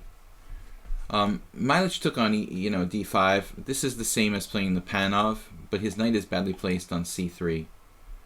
So it's okay for white, but I don't think that this is great. You know, you're making a kind of strategic concession, taking on d5. And now there's a lot of lines with bishop h5 and g4 and like bishop e5 checks, so it's safer to just take on f3. Mileage immediately. I mean, it's like a Trompowsky or Veresov. It's basically a Veresov type position where white isn't better, but it's still not easy to win with black. It wouldn't be my choice to play this way with white, though. I think after e6 maybe has something more flexible than taking. Yeah, I'm personally playing this Mileage. I like to take the fun out of the game for the opponent if I can.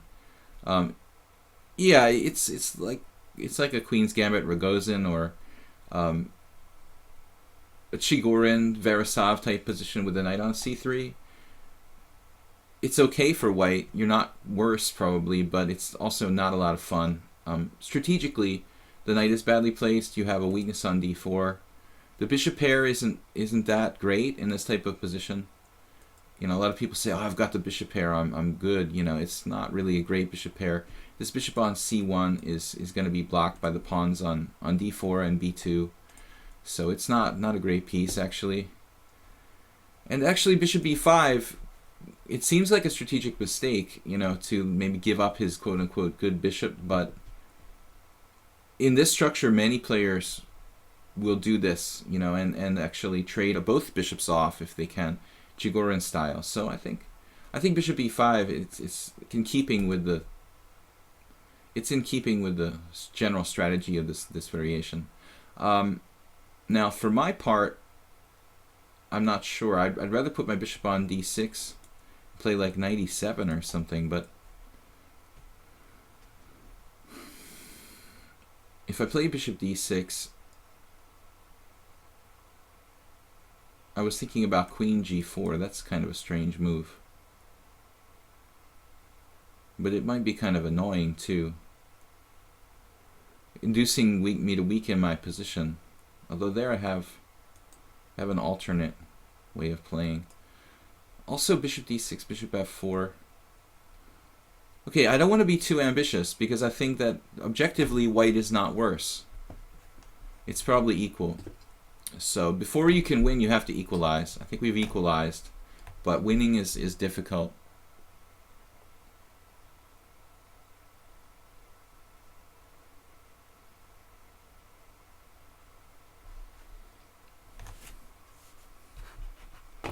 Yeah, the last game against the 1400, he's not an engine. I think he's like, you know, not the same player who played the other games. Gary Hertz said, "I doubt Slaggy's time use is practical." No, I mean I'm commentating games here. He says having 15 seconds after like 10 moves and complaining about getting nothing is odd. I just played the best I could, Gary Hertz, you know. The guy's 1400, and he played basically flawlessly. It was a very strange opening, very complicated position. Of course, I'm going to take my time. I didn't complain about getting nothing. I mean, what do you mean by that?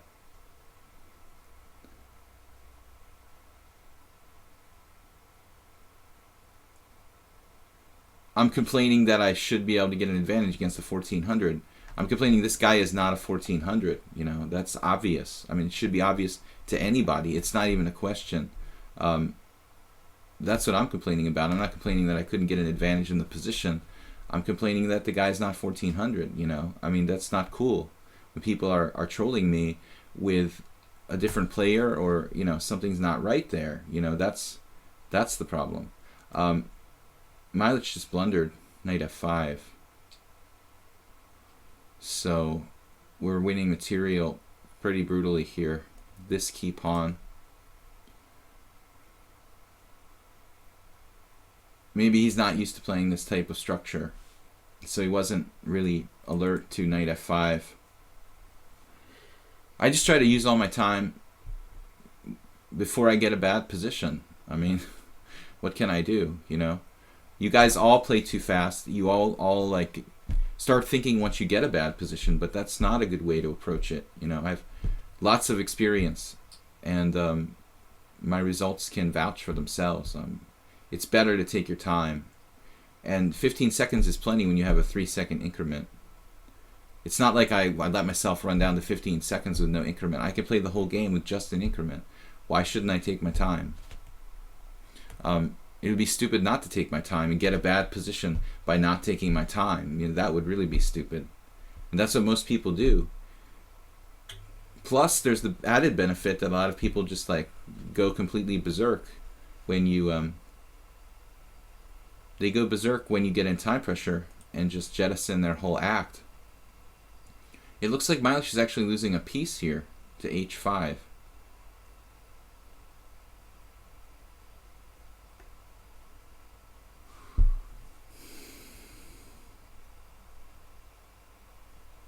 Right? There's no way to protect the bishop on f4. So, what did Milich do wrong? Actually, it's ironic because, I mean, bishop f4 was a kind of natural move in a way. You know, trading off this good bishop. But after knight e7, he just overlooked castle, castle, queen g3. He played fine until that, but this d4 pawn is hanging, so I guess you have to take on c6, take back on c6, take on f4, and play this boring position where it's like totally equal. Bishop takes, knight takes, bishop takes, queen takes, and then defend your d4 pawn. I like black a little bit better there. I mean, pawn structure-wise, it looks like Chigorin or something. I have a bigger pawn island, so black's a little bit better. Now hopefully we're not missing anything here. I think we just want a clear piece.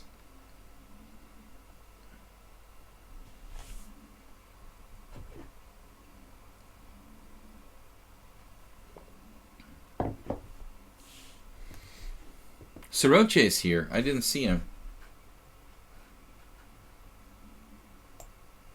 He's not on lichess.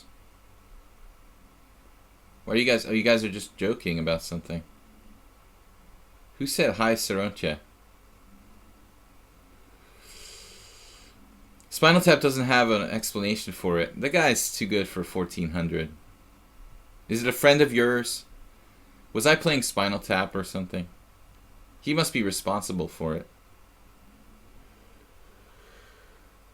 Does anybody have an opinion on the King's Indian? The King's Indian is a good opening. I like it a lot. Why did somebody say hello, Soroche? Ominous Monkey said that. But Soroche wasn't here, was he? You trapped your own queen. Jeez. Yeah, sorry, dude. It's not a good place. I don't know, maybe we'd have to ask Spinal Tap about this stuff, but Spinal Tap, what do you think about this line? Like, after knight c3, when they're playing this gambit here, I mean, whoa. What do you think about this? Spinal Tap is kind of a Caro-Kann expert, so I wanted to get his take on this. I mean, we can look at the theory. I don't like e takes d. So apparently, Ryazantsev, this guy has more games in the database than anybody else. Every time I go to any position that guy has a game, he must play like 200 games a year or something. I mean, it's just out of control. How many games a year does this guy Ryazantsev play? Because every single different opening I analyze, there's games by this guy. So e6 is the main move, actually. Okay. Yeah, it's kind of dangerous to take the pawn on e4. It looks like knight f6 is also good. But Milich, you shouldn't play pawn takes pawn in this position. There's just no reason to do that. It looks like you have to play h3. Something like that. A. Morales from Spain. 5+3. Make sure none of the challenges are rated, guys. Touch Lighter 2300 is challenging me to 10-0. I can't play 10-0 with no increment. I would lose on time. So Touch Lighter needs to re-challenge to 8+3, but I don't think we're gonna have enough time to get all the way down on the list there. I think that'll be too late. So against Morales, let's try something I don't normally do. Knight c3.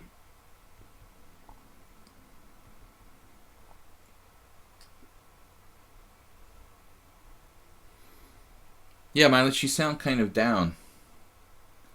Maybe you're just kind of not hungry, you know? You need to take a break. When you come back, you'll be more excited and more fresh to play, you know? You need a kind of hunger. Morales, knight c3, knight f6. Yeah, that doesn't really give me a lot of options. G4 maybe. That would be really unusual. A pawn sacrifice? I've seen it done. Guys, I just want to remind everyone that we've got a stream every weekday, Monday to Friday, 10 a.m. to 12:30. And we're going to play the Verisov, similar to Milich last game, but hopefully we can make it work a little better. The knight on c3 in any kind of queen pawn game is a sort of positional problem, because in queen pawn games you normally want the c pawn to influence the center, and when you put the knight in front of the c pawn, you're robbing yourself of your optimal kind of like central amount of your optimal amount of central control, basically. So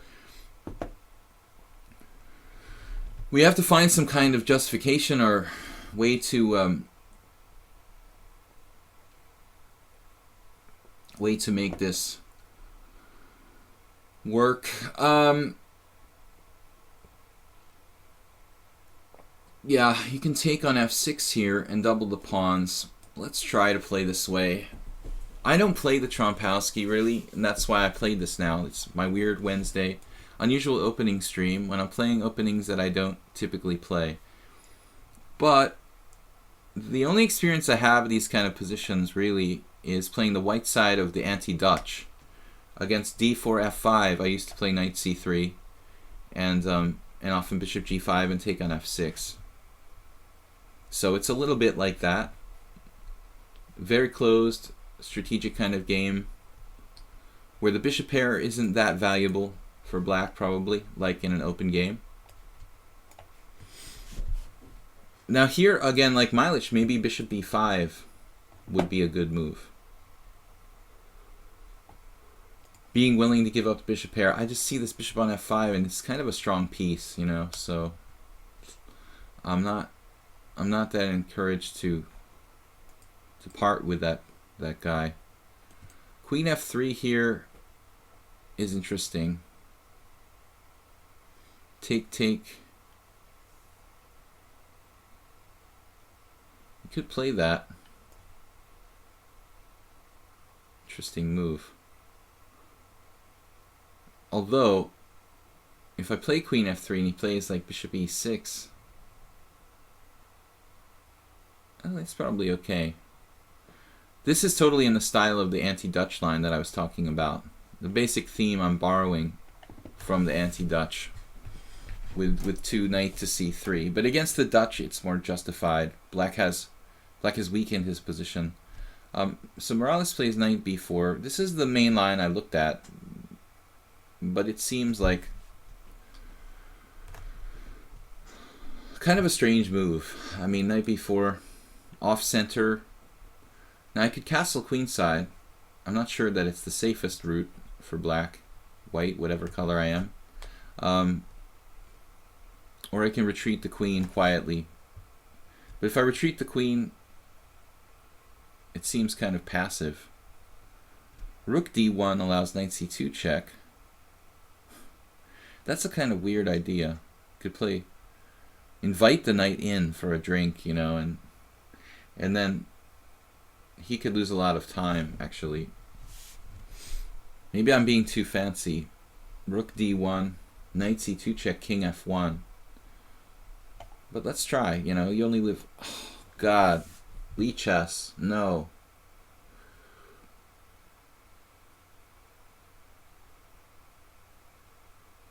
This feature has to be disabled. That's the third time in recent memory when this happened. I touched my rook, then like 5 minutes later I touched my king while I'm talking about the game, and I'm forced to castle queenside.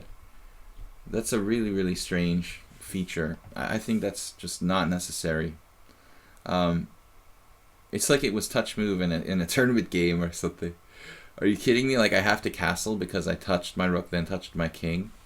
Has this happened to you guys?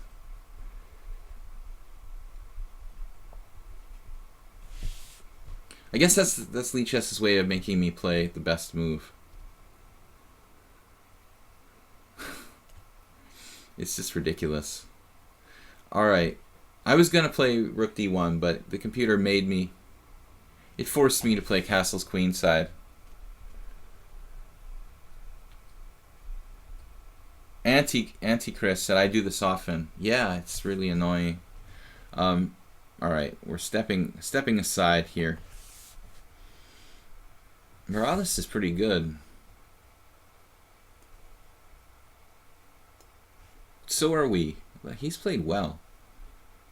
1882. Never played him? We have played him before, 2 games. It's been a while, I think. Because I don't remember those games, per se. Oh, yeah, this game he, like, made a blunder in a good position. I think I recall that.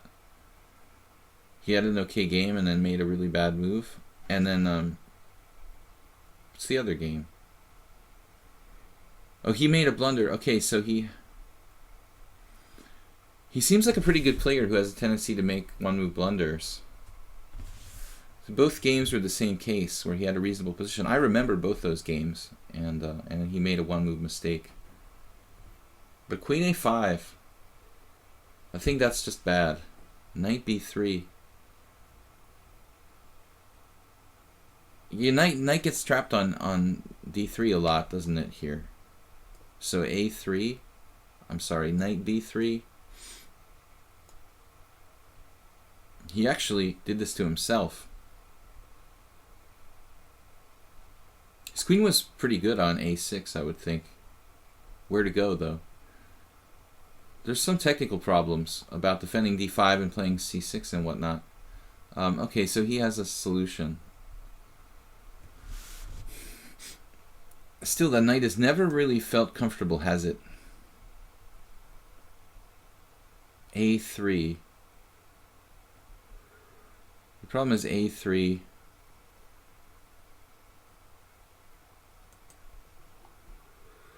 Knight takes D3.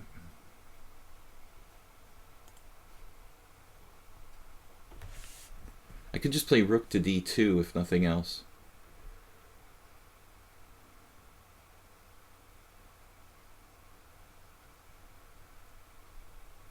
I guess that's the most solid move. I'm not really enthused about it, though. Getting in time pressure. This is an inactive square for my rook. I want to bring the other rook in the game. Maybe the queen will tuck back on D1 after this one comes across. I would like to actually attack him on the queen side, where his king lives, along the C line, the half-open C file.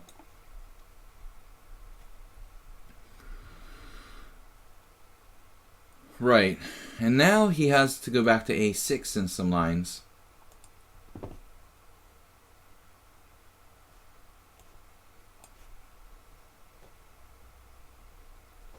His knight is never going to be really comfortable on A6.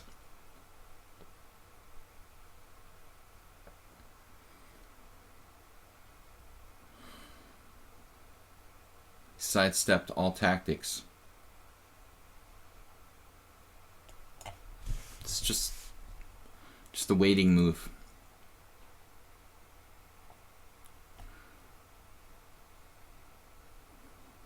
I just saw my clock was like 28 seconds and I wanted to move quickly. But this position is going to take a lot of work. It looks like he's very solid. It's hard for him to develop, but at the same time, fundamentally, his position is solid. He can't really move his bishop on F8 because of Queen G3 check. So maybe Knight A6 or King. He doesn't want to play Knight A6 voluntarily, I guess. His queen always has good squares. His queen is amazingly difficult to trap on B6. I was thinking coming back here. And all my pieces are coordinated on the same front, basically. On the queen side. We can hope to expand on the queen side, actually attack him in front of my king. With like A3, B4, Knight A4, etc. Like a minority attack kind of thing. So I'm repositioning. This is important to defend the B3 knight because I could never play A3 until I can move that.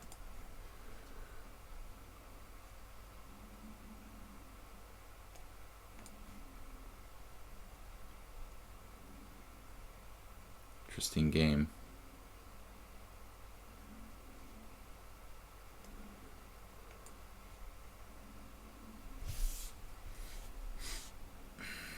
I guess we'll just play structurally here. You know, minority attack. The annoying thing is the queen coming to B5. I can never ever get rid of his queen on B5. I play Knight A4, he plays Queen B5. It just sits there in my face, basically. An immovable object.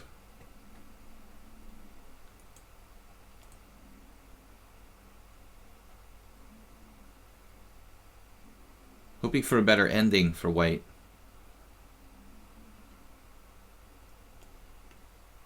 There's really nothing else to do here but go for this. I thought he would go. I thought he was going to go queen b5 after all that spiel. But he didn't.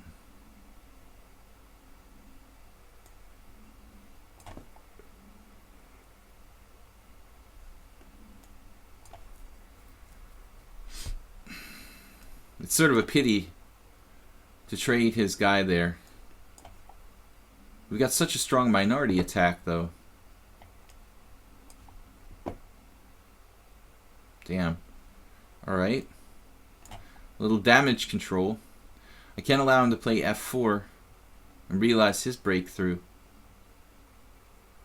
We're a little faster here. b4. Now he's on my king.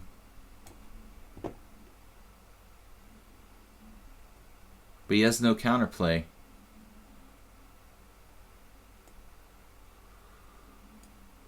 Objectively, g4. Principle of two weaknesses. Maybe we don't have to just concentrate on one weakness, we can work on the other one. A couple weaknesses. Oh no. He has this? Oh my god.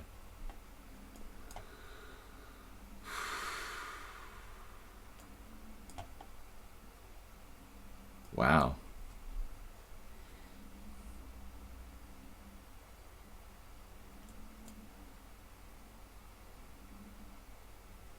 This is probably a bad move by me. I never got my minority attack.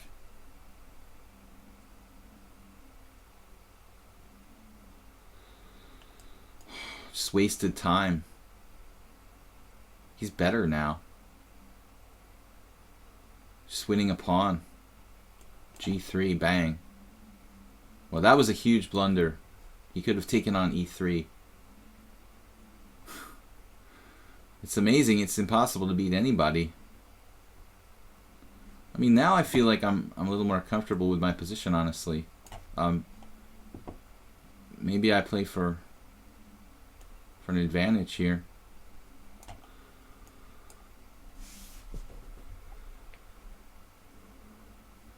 I guess objectively it's a draw.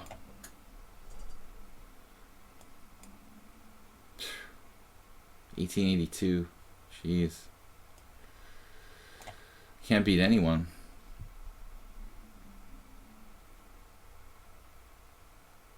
Wow, he took that way though.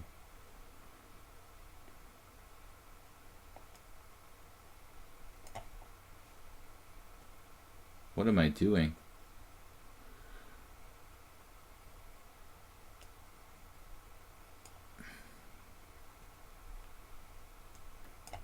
He's got the bad structure.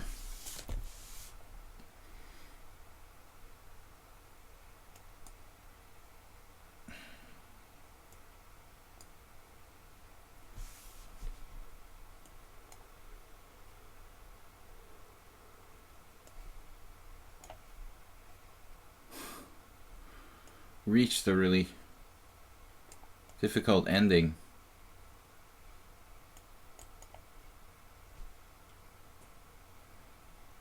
I don't know what the status of this is. I mean, it should be winning chances. Maybe he doesn't have to take on e4 there. I think now it might be lost for him.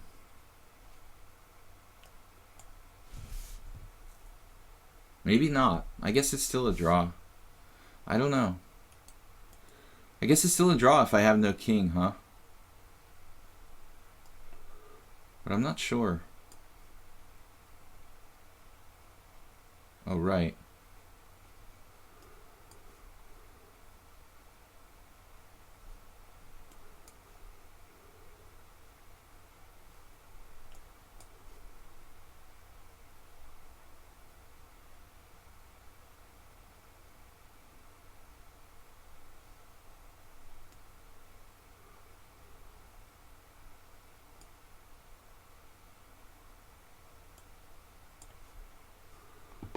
But I have waiting moves.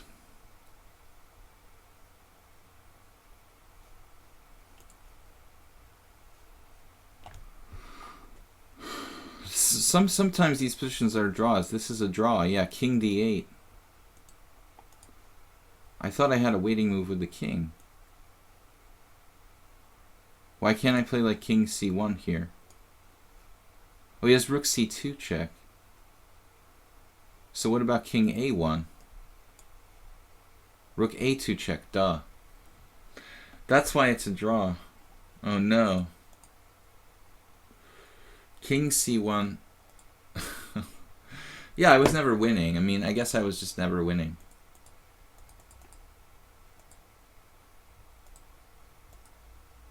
He's too active. Alright. p4. Never played this guy, I don't believe.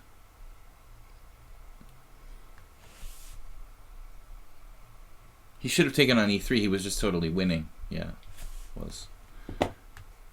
I let it get out of control and the time pressure there. All right, guys, we have time for 2 more games at least. Maybe 3, depending on how long. You know, I've got to play something. Let's try something fun.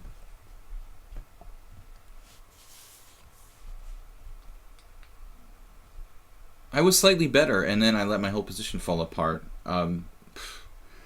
Just when I had achieved a good game, within 5 moves, I was like almost worse, like lost.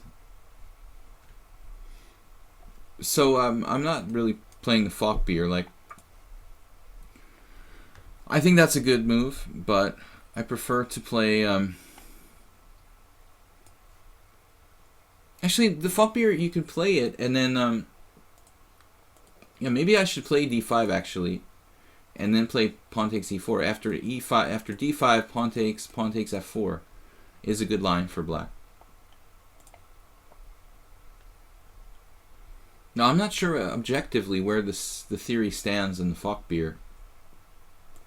What am I doing here? Knight f3. Okay. Yeah, d5. Well, we'll transpose to one of these lines with d5.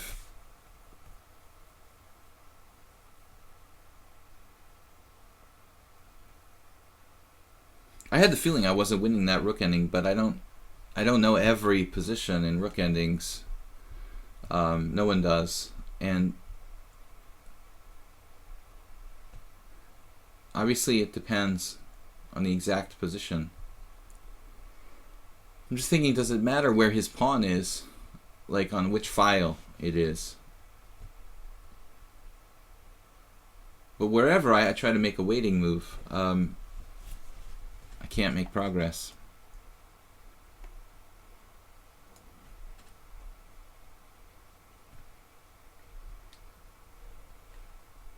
This is a very well-known line of the King's Gambit declined. The declined accepted. We both have a pawn. I mean, it's kind of like tit for tat. It's not a true accepted. I mean, I think g5. That's the true accepted. By playing d5, you know, I'm not really accepting the King's Gambit truly. I mean, I did take on f4, but anyway, you know, obviously this is the main line, you know, and Fischer played d6. This is essentially declining the gambit the way I'm playing it.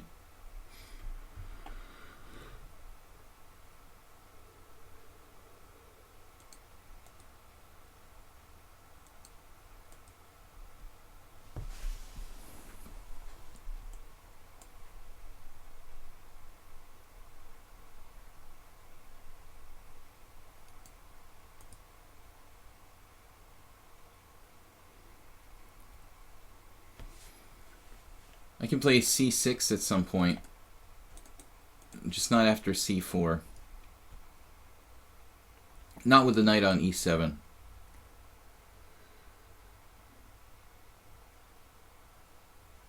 I wish we could go back to where I thought he had the pawn. I could have sworn it was open, because I thought he had the rook covering. Move 13.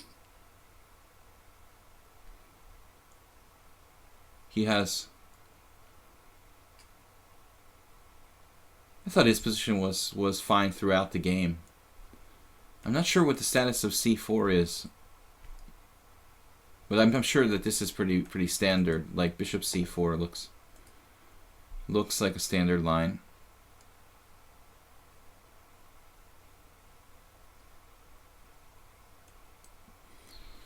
A little slow today. We could play bishop g4.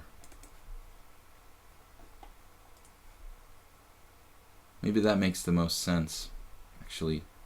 In developing and stopping knight e5.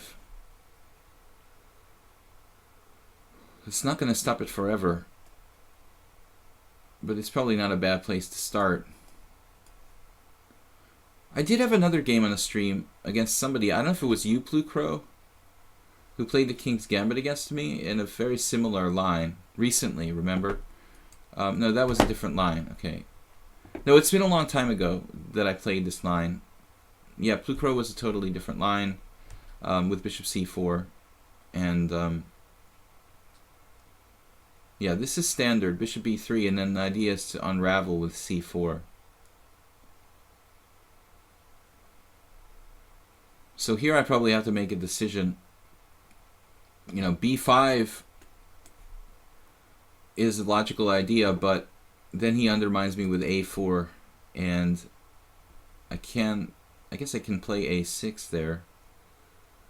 It's a little weird. It also looks like my b5 pawn will be very easy to kind of take out.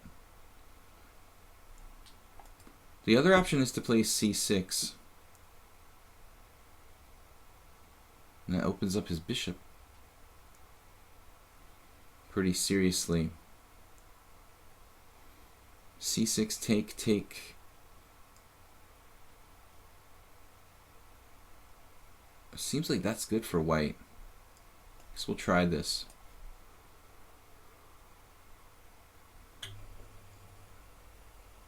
$1,500. Okay, well, that means he's 2,000. If he's playing on my classical stream, we'll assume that he's like 2,000 FIDE.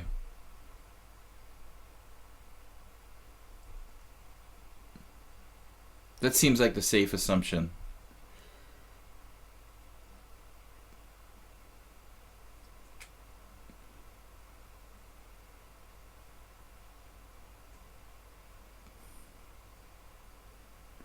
Right, Plukro's talking about the Fischer system with d6. That's a very good line for black. Bobby Fischer claimed this was a refutation of the King's Gambit. You know, like f4 and knight f3, d6, and only later to play g5. I don't instinctively like weakening my king side with g5. So p4w with a4, and now I guess we play a6. Thematically defending my b5 pawn. If I play b4, he has c4. B takes c, and white just keeps rolling. But this is a pretty extreme and artificial plan for black. Kind of artificially isolating this pawn on d5 by holding up c4.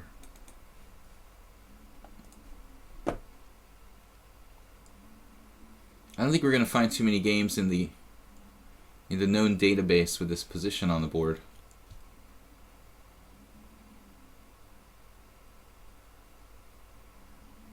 If b5 falls, I'm in a lot of trouble. It goes without saying. But still, it's not that easy. He also has to deal with losing this. Hopefully, we'll be able to attack this pawn a number of times and take it out. But our opponent getting in some time pressure here. Guys, we'll have time for at least one more game after this.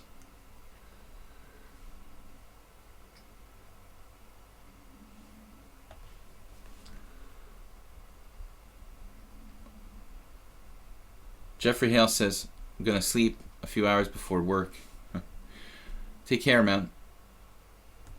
So A6, I feel this is a little bit creaky. It's starting to creak, Mark Hebden would say.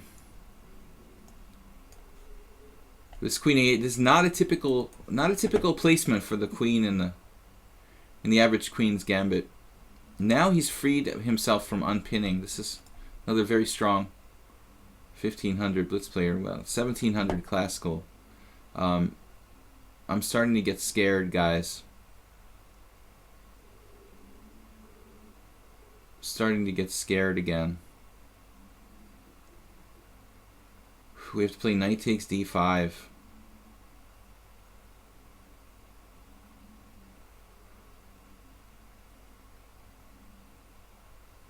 But knight takes d5 allows tricks.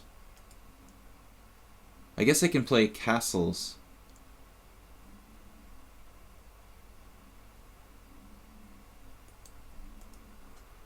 Looks like I might be able to play castles. Knight takes d5, rook e1 check. I mean, there's all these vicious threats.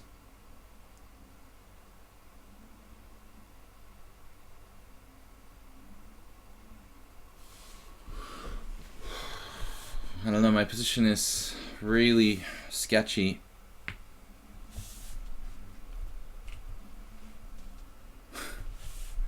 I mean, I never have an easy game. Luckily, everything's defended. And I have knight b6 to round up the pawn on d5. That's why you should always keep all your pieces protected at all times, and there's no, you know, great. I was going to say there's no chance of an accident happening, but there's always a chance of an accident happening. Anybody want to sack the exchange on b3 for that killer bishop? Not really, right? 1700 is pretty good. Knight takes d5, knight g5, knight f6. Looks like I'm alright. Oh no, I have to be careful which knight I move to f6, right? Okay. Hopefully I didn't miscalculate anything here. Our pieces are fairly active and coordinated. White has the strong center, which is the basic idea in the King's Gambit. Fundamentally, you know, when you play f4, you're trying to undermine black's center, and he has the stronger center at the end of the day with a pawn on d4. We're not even up a pawn here. I mean, I just got my pawn back. This is a King's Gambit declined, and white has an initiative. But we have knight g5, knight f6 hanging on to our material. This is not a position I play on a regular basis, guys. I don't really play e4, e5 that much. And I don't face the King's Gambit very often. Constant Change, for example, our first opponent today, has a very systematic approach for black. Okay, now this move, I mean, obviously he's going to take my knight, but he's blocking his own bishop. He's also weakening the e3 square. Still, there's nothing great for black. I should look for piece sacrifices. Sometimes when he plays c5, I might have a trick. Here even, knight c5, tactics. Any tactics, loose piece on b3, queen b7 maybe. Queen b7 looks pretty interesting. Then he has bishop c2. That's the backup idea. He has bishop c2. Yeah.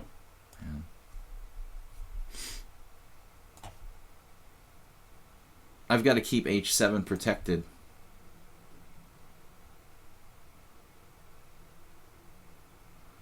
You know, because if I play queen b7, he had that nasty move, bishop c2. Now here it's not quite as dangerous. He's not threatening anything directly. So I could play c5 and try to blockade the position, I guess. I don't really have a better plan. I could play g6.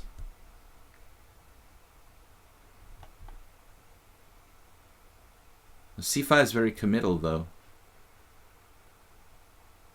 The problem is he's threatening c5 sometimes. And it secures my f4 pawn.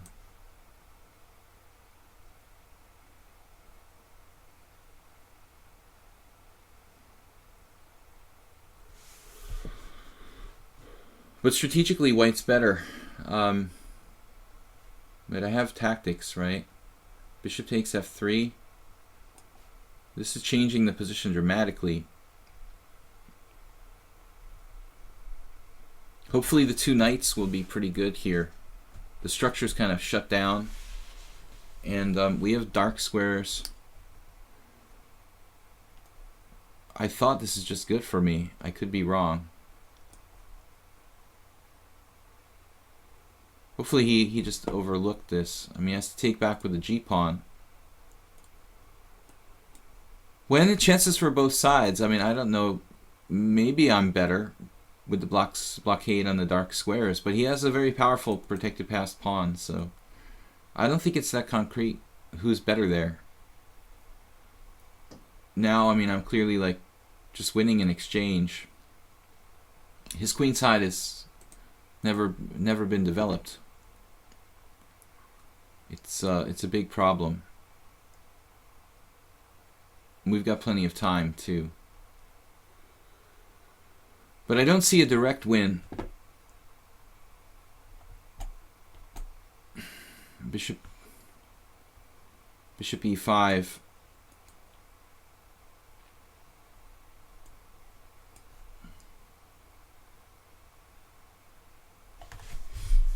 Activating that bad piece. We might have mating threats with 4 active pieces. The knight on f6 not so much so, but yeah, now, I mean, there's got to be something for black here. Check. Maybe I should wait on this. I don't know. I could hold off on bishop d4 check. I don't know. Queen a2. But he also has some annoying counterplay with bishop takes f4. Or even queen takes f4 because of rook b8. If I play queen a2 or something.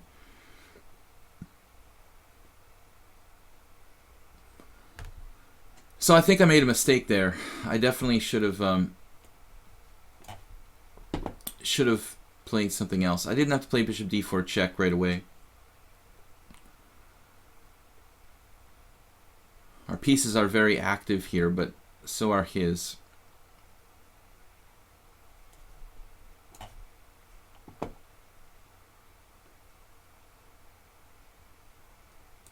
Threatening.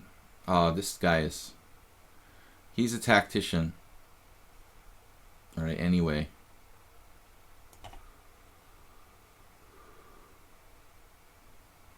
He played for the cheapo there. There's got to be a win here. Queen a1.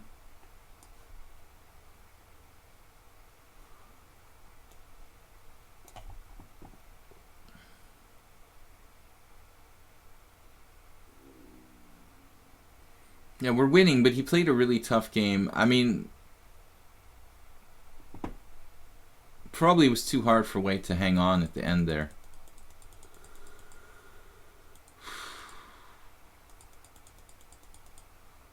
Peter's going crazy with the evaluation, saying that there's 1 million average centipawn loss.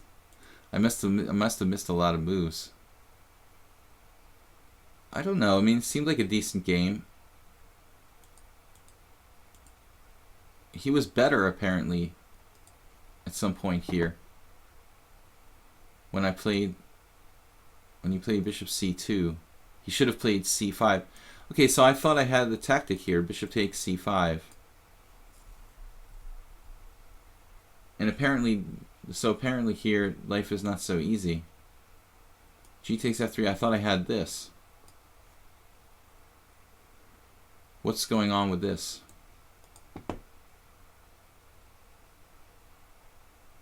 Oh, I definitely didn't see this. Bishop takes f7 check.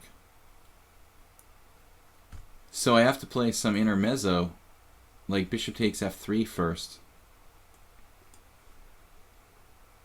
And he's still going to be able to play bishop takes f7, and white's probably better. Queen takes f3, queen takes f3, rook takes f3. Computer doesn't even want to take on g5. That's crazy. It wants to play g5 here. And white's better.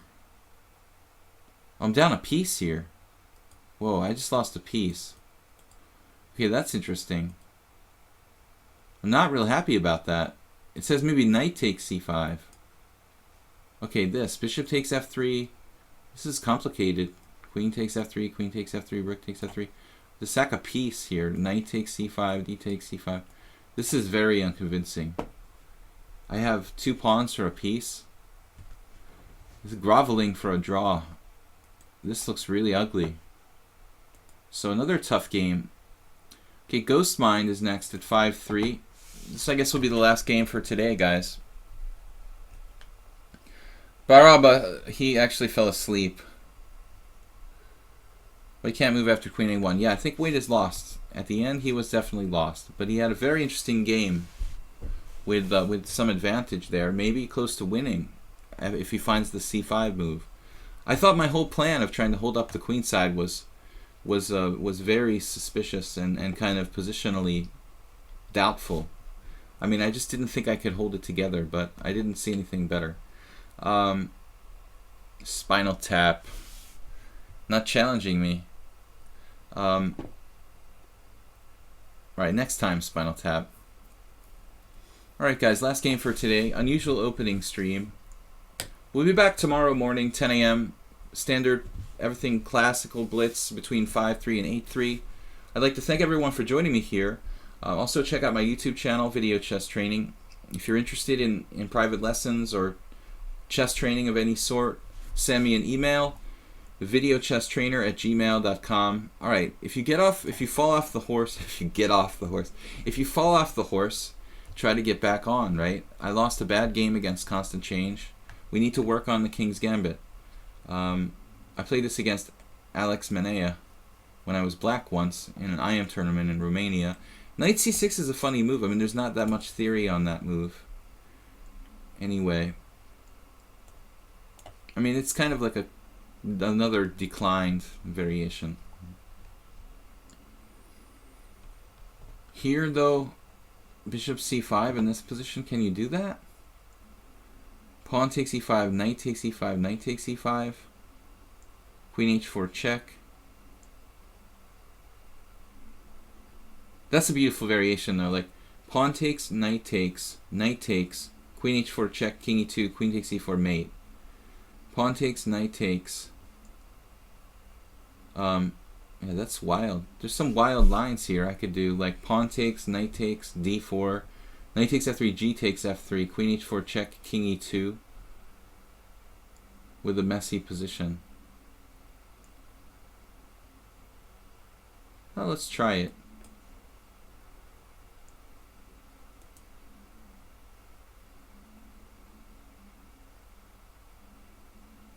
Obviously, I don't have to play d4 if I don't want to.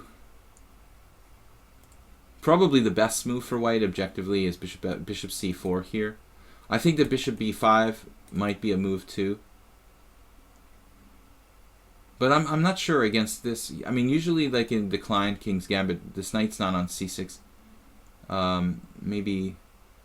Okay, if d6, bishop c5, bishop c4 is probably main line. If...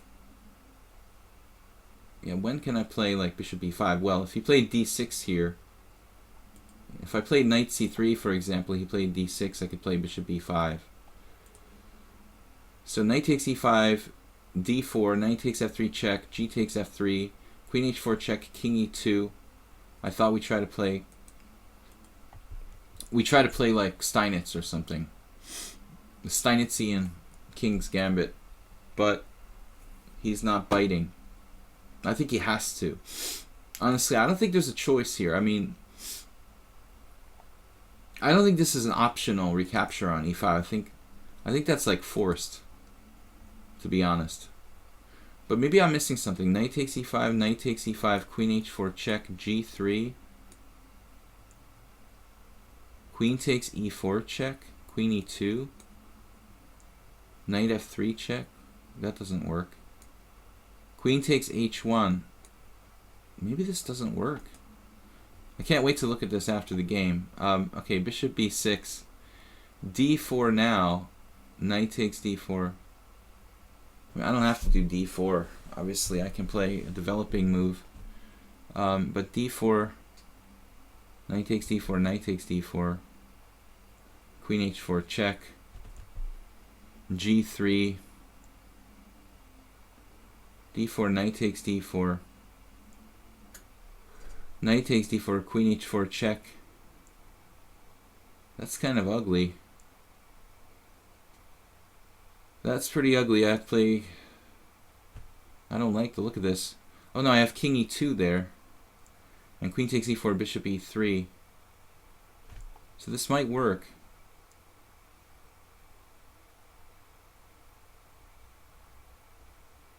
Queen takes bishop e3.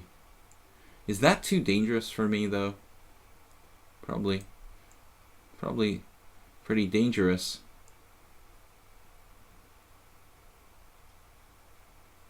d4, knight takes d4. Or even bishop takes d4 for that matter. Bishop takes d4, knight takes d4, queen h4 check. I don't know. No, there I play king e2 and I'm good. Alright, we only live once. Let's try it. He could also play something like d6, of course.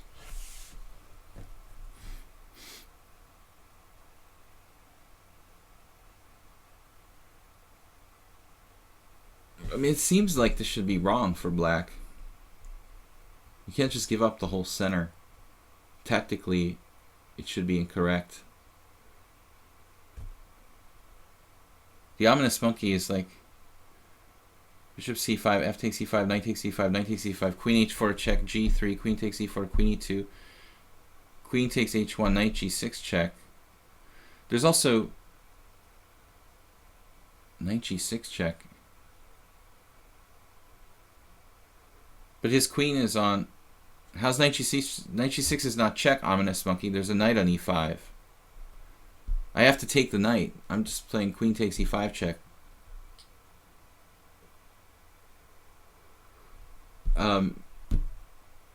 That's not that clear, ominous monkey, because there's a knight on e5. I don't have knight g6 check. It's not check. It's just knight g6. Where's my knight? His knight's on e5. I don't have a knight on g6. I don't have a knight to go. I do have a knight on e5. Yeah. What am I talking about? Knight g6 check. You're right. I'm totally hallucinating. All right. There was something about that messed me up. Knight takes e5. Knight takes e5. Queen h4. You're right, ominous monkey. Okay. Knight g6 check. I was having a hallucination that I'm taking a knight on e5, but it's my knight's on e5. Knight takes e5. Knight takes e5. Queen h4 check. King e2, queen takes e4 check. Sorry, g3, queen takes e4 check, queen e2, queen takes h1. And then I started hallucinating, and that's why I was telling you that you're hallucinating. I started hallucinating that he had a knight on e5. I don't know about that variation, but Ghostmind just played ridiculous passive here. You can't do that. I mean, this is interesting. Knight takes d4. I thought knight takes d4, knight takes d4, queen h4 check, king e2, queen takes e4 check, bishop e3. And then he has something like maybe d6 with the threat of bishop g4 skewering my queen. some kind of piece sacrifice, you know. But this is just lost for black. After knight e7, it's just a lost position. Well, anyway, we'll spend a few minutes to look at the opening, guys, because this game is going to be really bad for black after knight e7. I don't think he's going to make it very far here. Yeah, it's discovered check. You guys are right. I started hallucinating that I had a knight on e5. Ironically. That's the whole problem. I forgot like which knight was on e5. But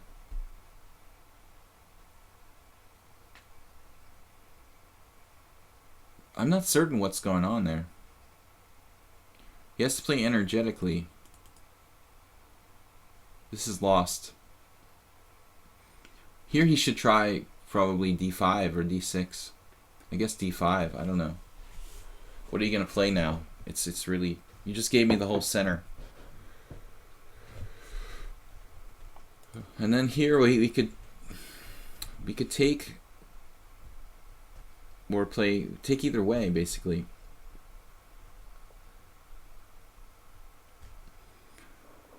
Either way, I'm helping him develop a little bit. Maybe this won't be that easy to win.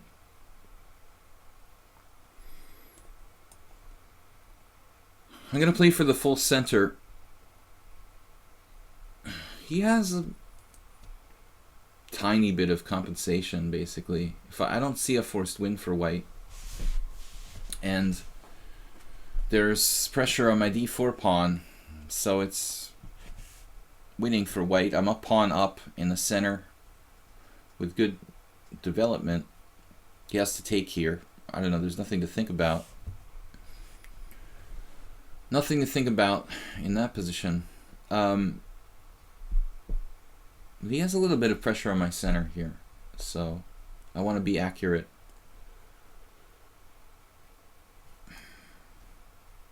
Maybe just castles. I need to protect this, because he also has bishop g4 sometimes. I want to overprotect this pawn. That's my weak point, basically.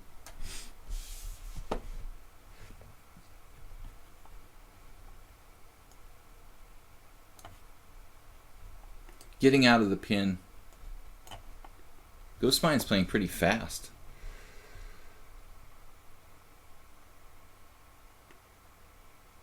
On bishop g4, I forgot I had bishop takes f7, I think.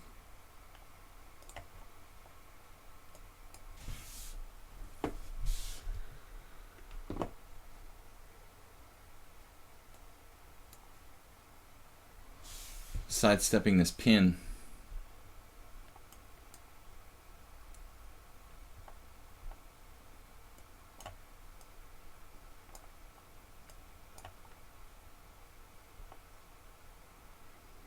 But he's wrecked his whole position strategically.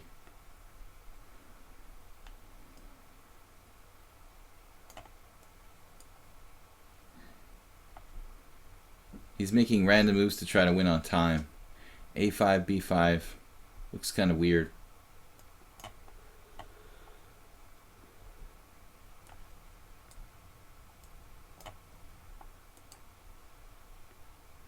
Now we've got the family fork.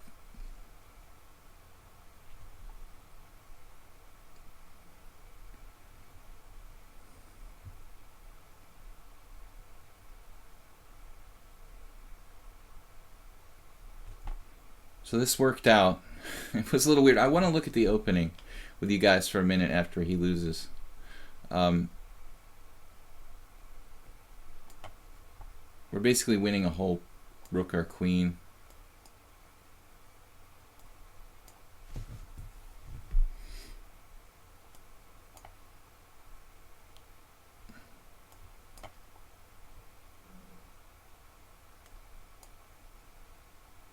Always mate with the lowest form of material. That's the classical style. Alright, let's see this opening now. Very rare line. So f takes e5 was right. Wow. I didn't look at this really before. I said I played this with black once, but I didn't play. I don't think I played bishop c5. I must have. I must have played something else. Maybe I did. Okay, f takes e5. Right. So, oddly enough, guys, this is impossible. Come on.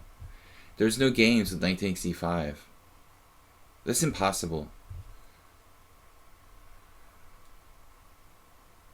Touch later, you offered me one challenge, which was 10-0, and that's not what we play. And then the other one, I have to finish my stream at 12:30, so you didn't make it in time.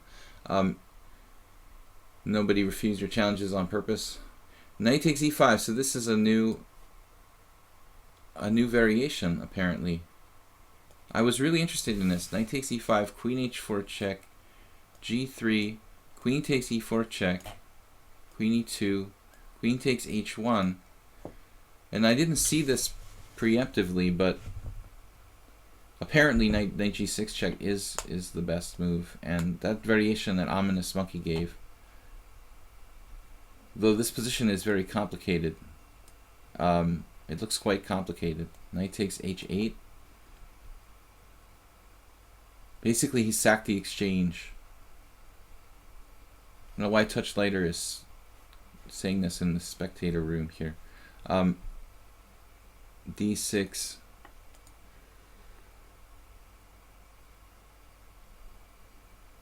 Basically, I'm better, but it's a complicated position. But I'm shocked that this has never been played in a tournament game. So everybody played d6. They're just random guys, though. This guy, Matthias Bach, is some old FIDE master. So everybody played this. And now White's slightly better. This is really critical. So he didn't play that. He played instead bishop e6. What is this guy talking about?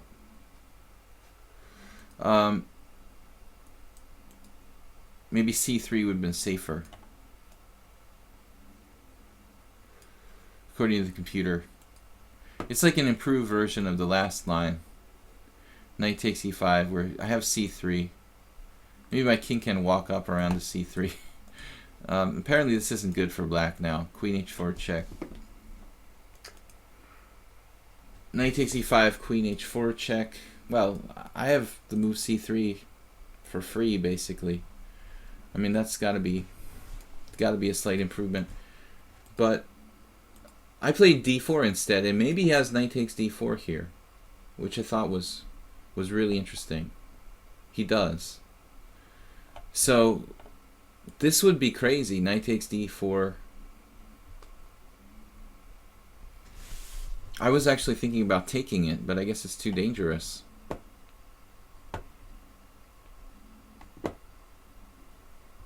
Too dangerous. Why? I must have missed something major here. Yeah, queen h4 check. So, yeah, it's like a fried liver reversed or something. He has this raging attack after queen takes e4 check, bishop e3. Does he have better? d5 or something? Oh wow, he has d5 here. Like a reverse fried liver or something. I mean, threatening bishop g4 check, maybe,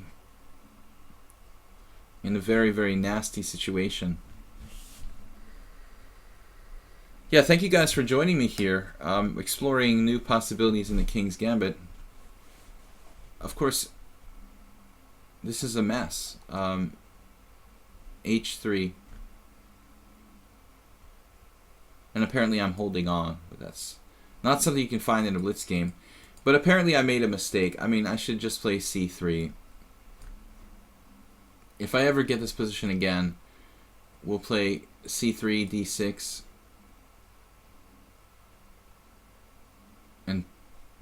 And this looks like pretty straightforward. Pretty straightforward, better for white, pawn up, without like enough compensation for black. Okay guys, interesting. So he's not supposed to play bishop e6, but this is really interesting, and I don't know, you know, how this has never been played in a tournament game, because it looks kind of critical.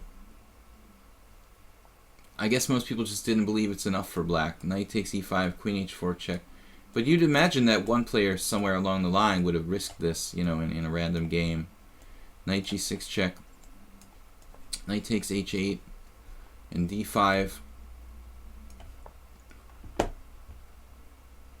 This is a complicated position. I mean, far from easy. He's basically,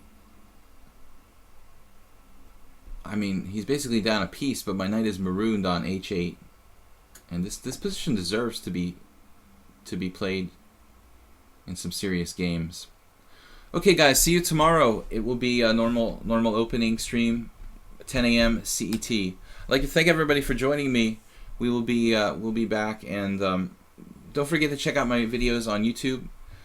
Video Chess Training on YouTube is the name of my channel. We will also ask you guys, if you're interested in training, you can send an email, videochesstrainer@gmail.com.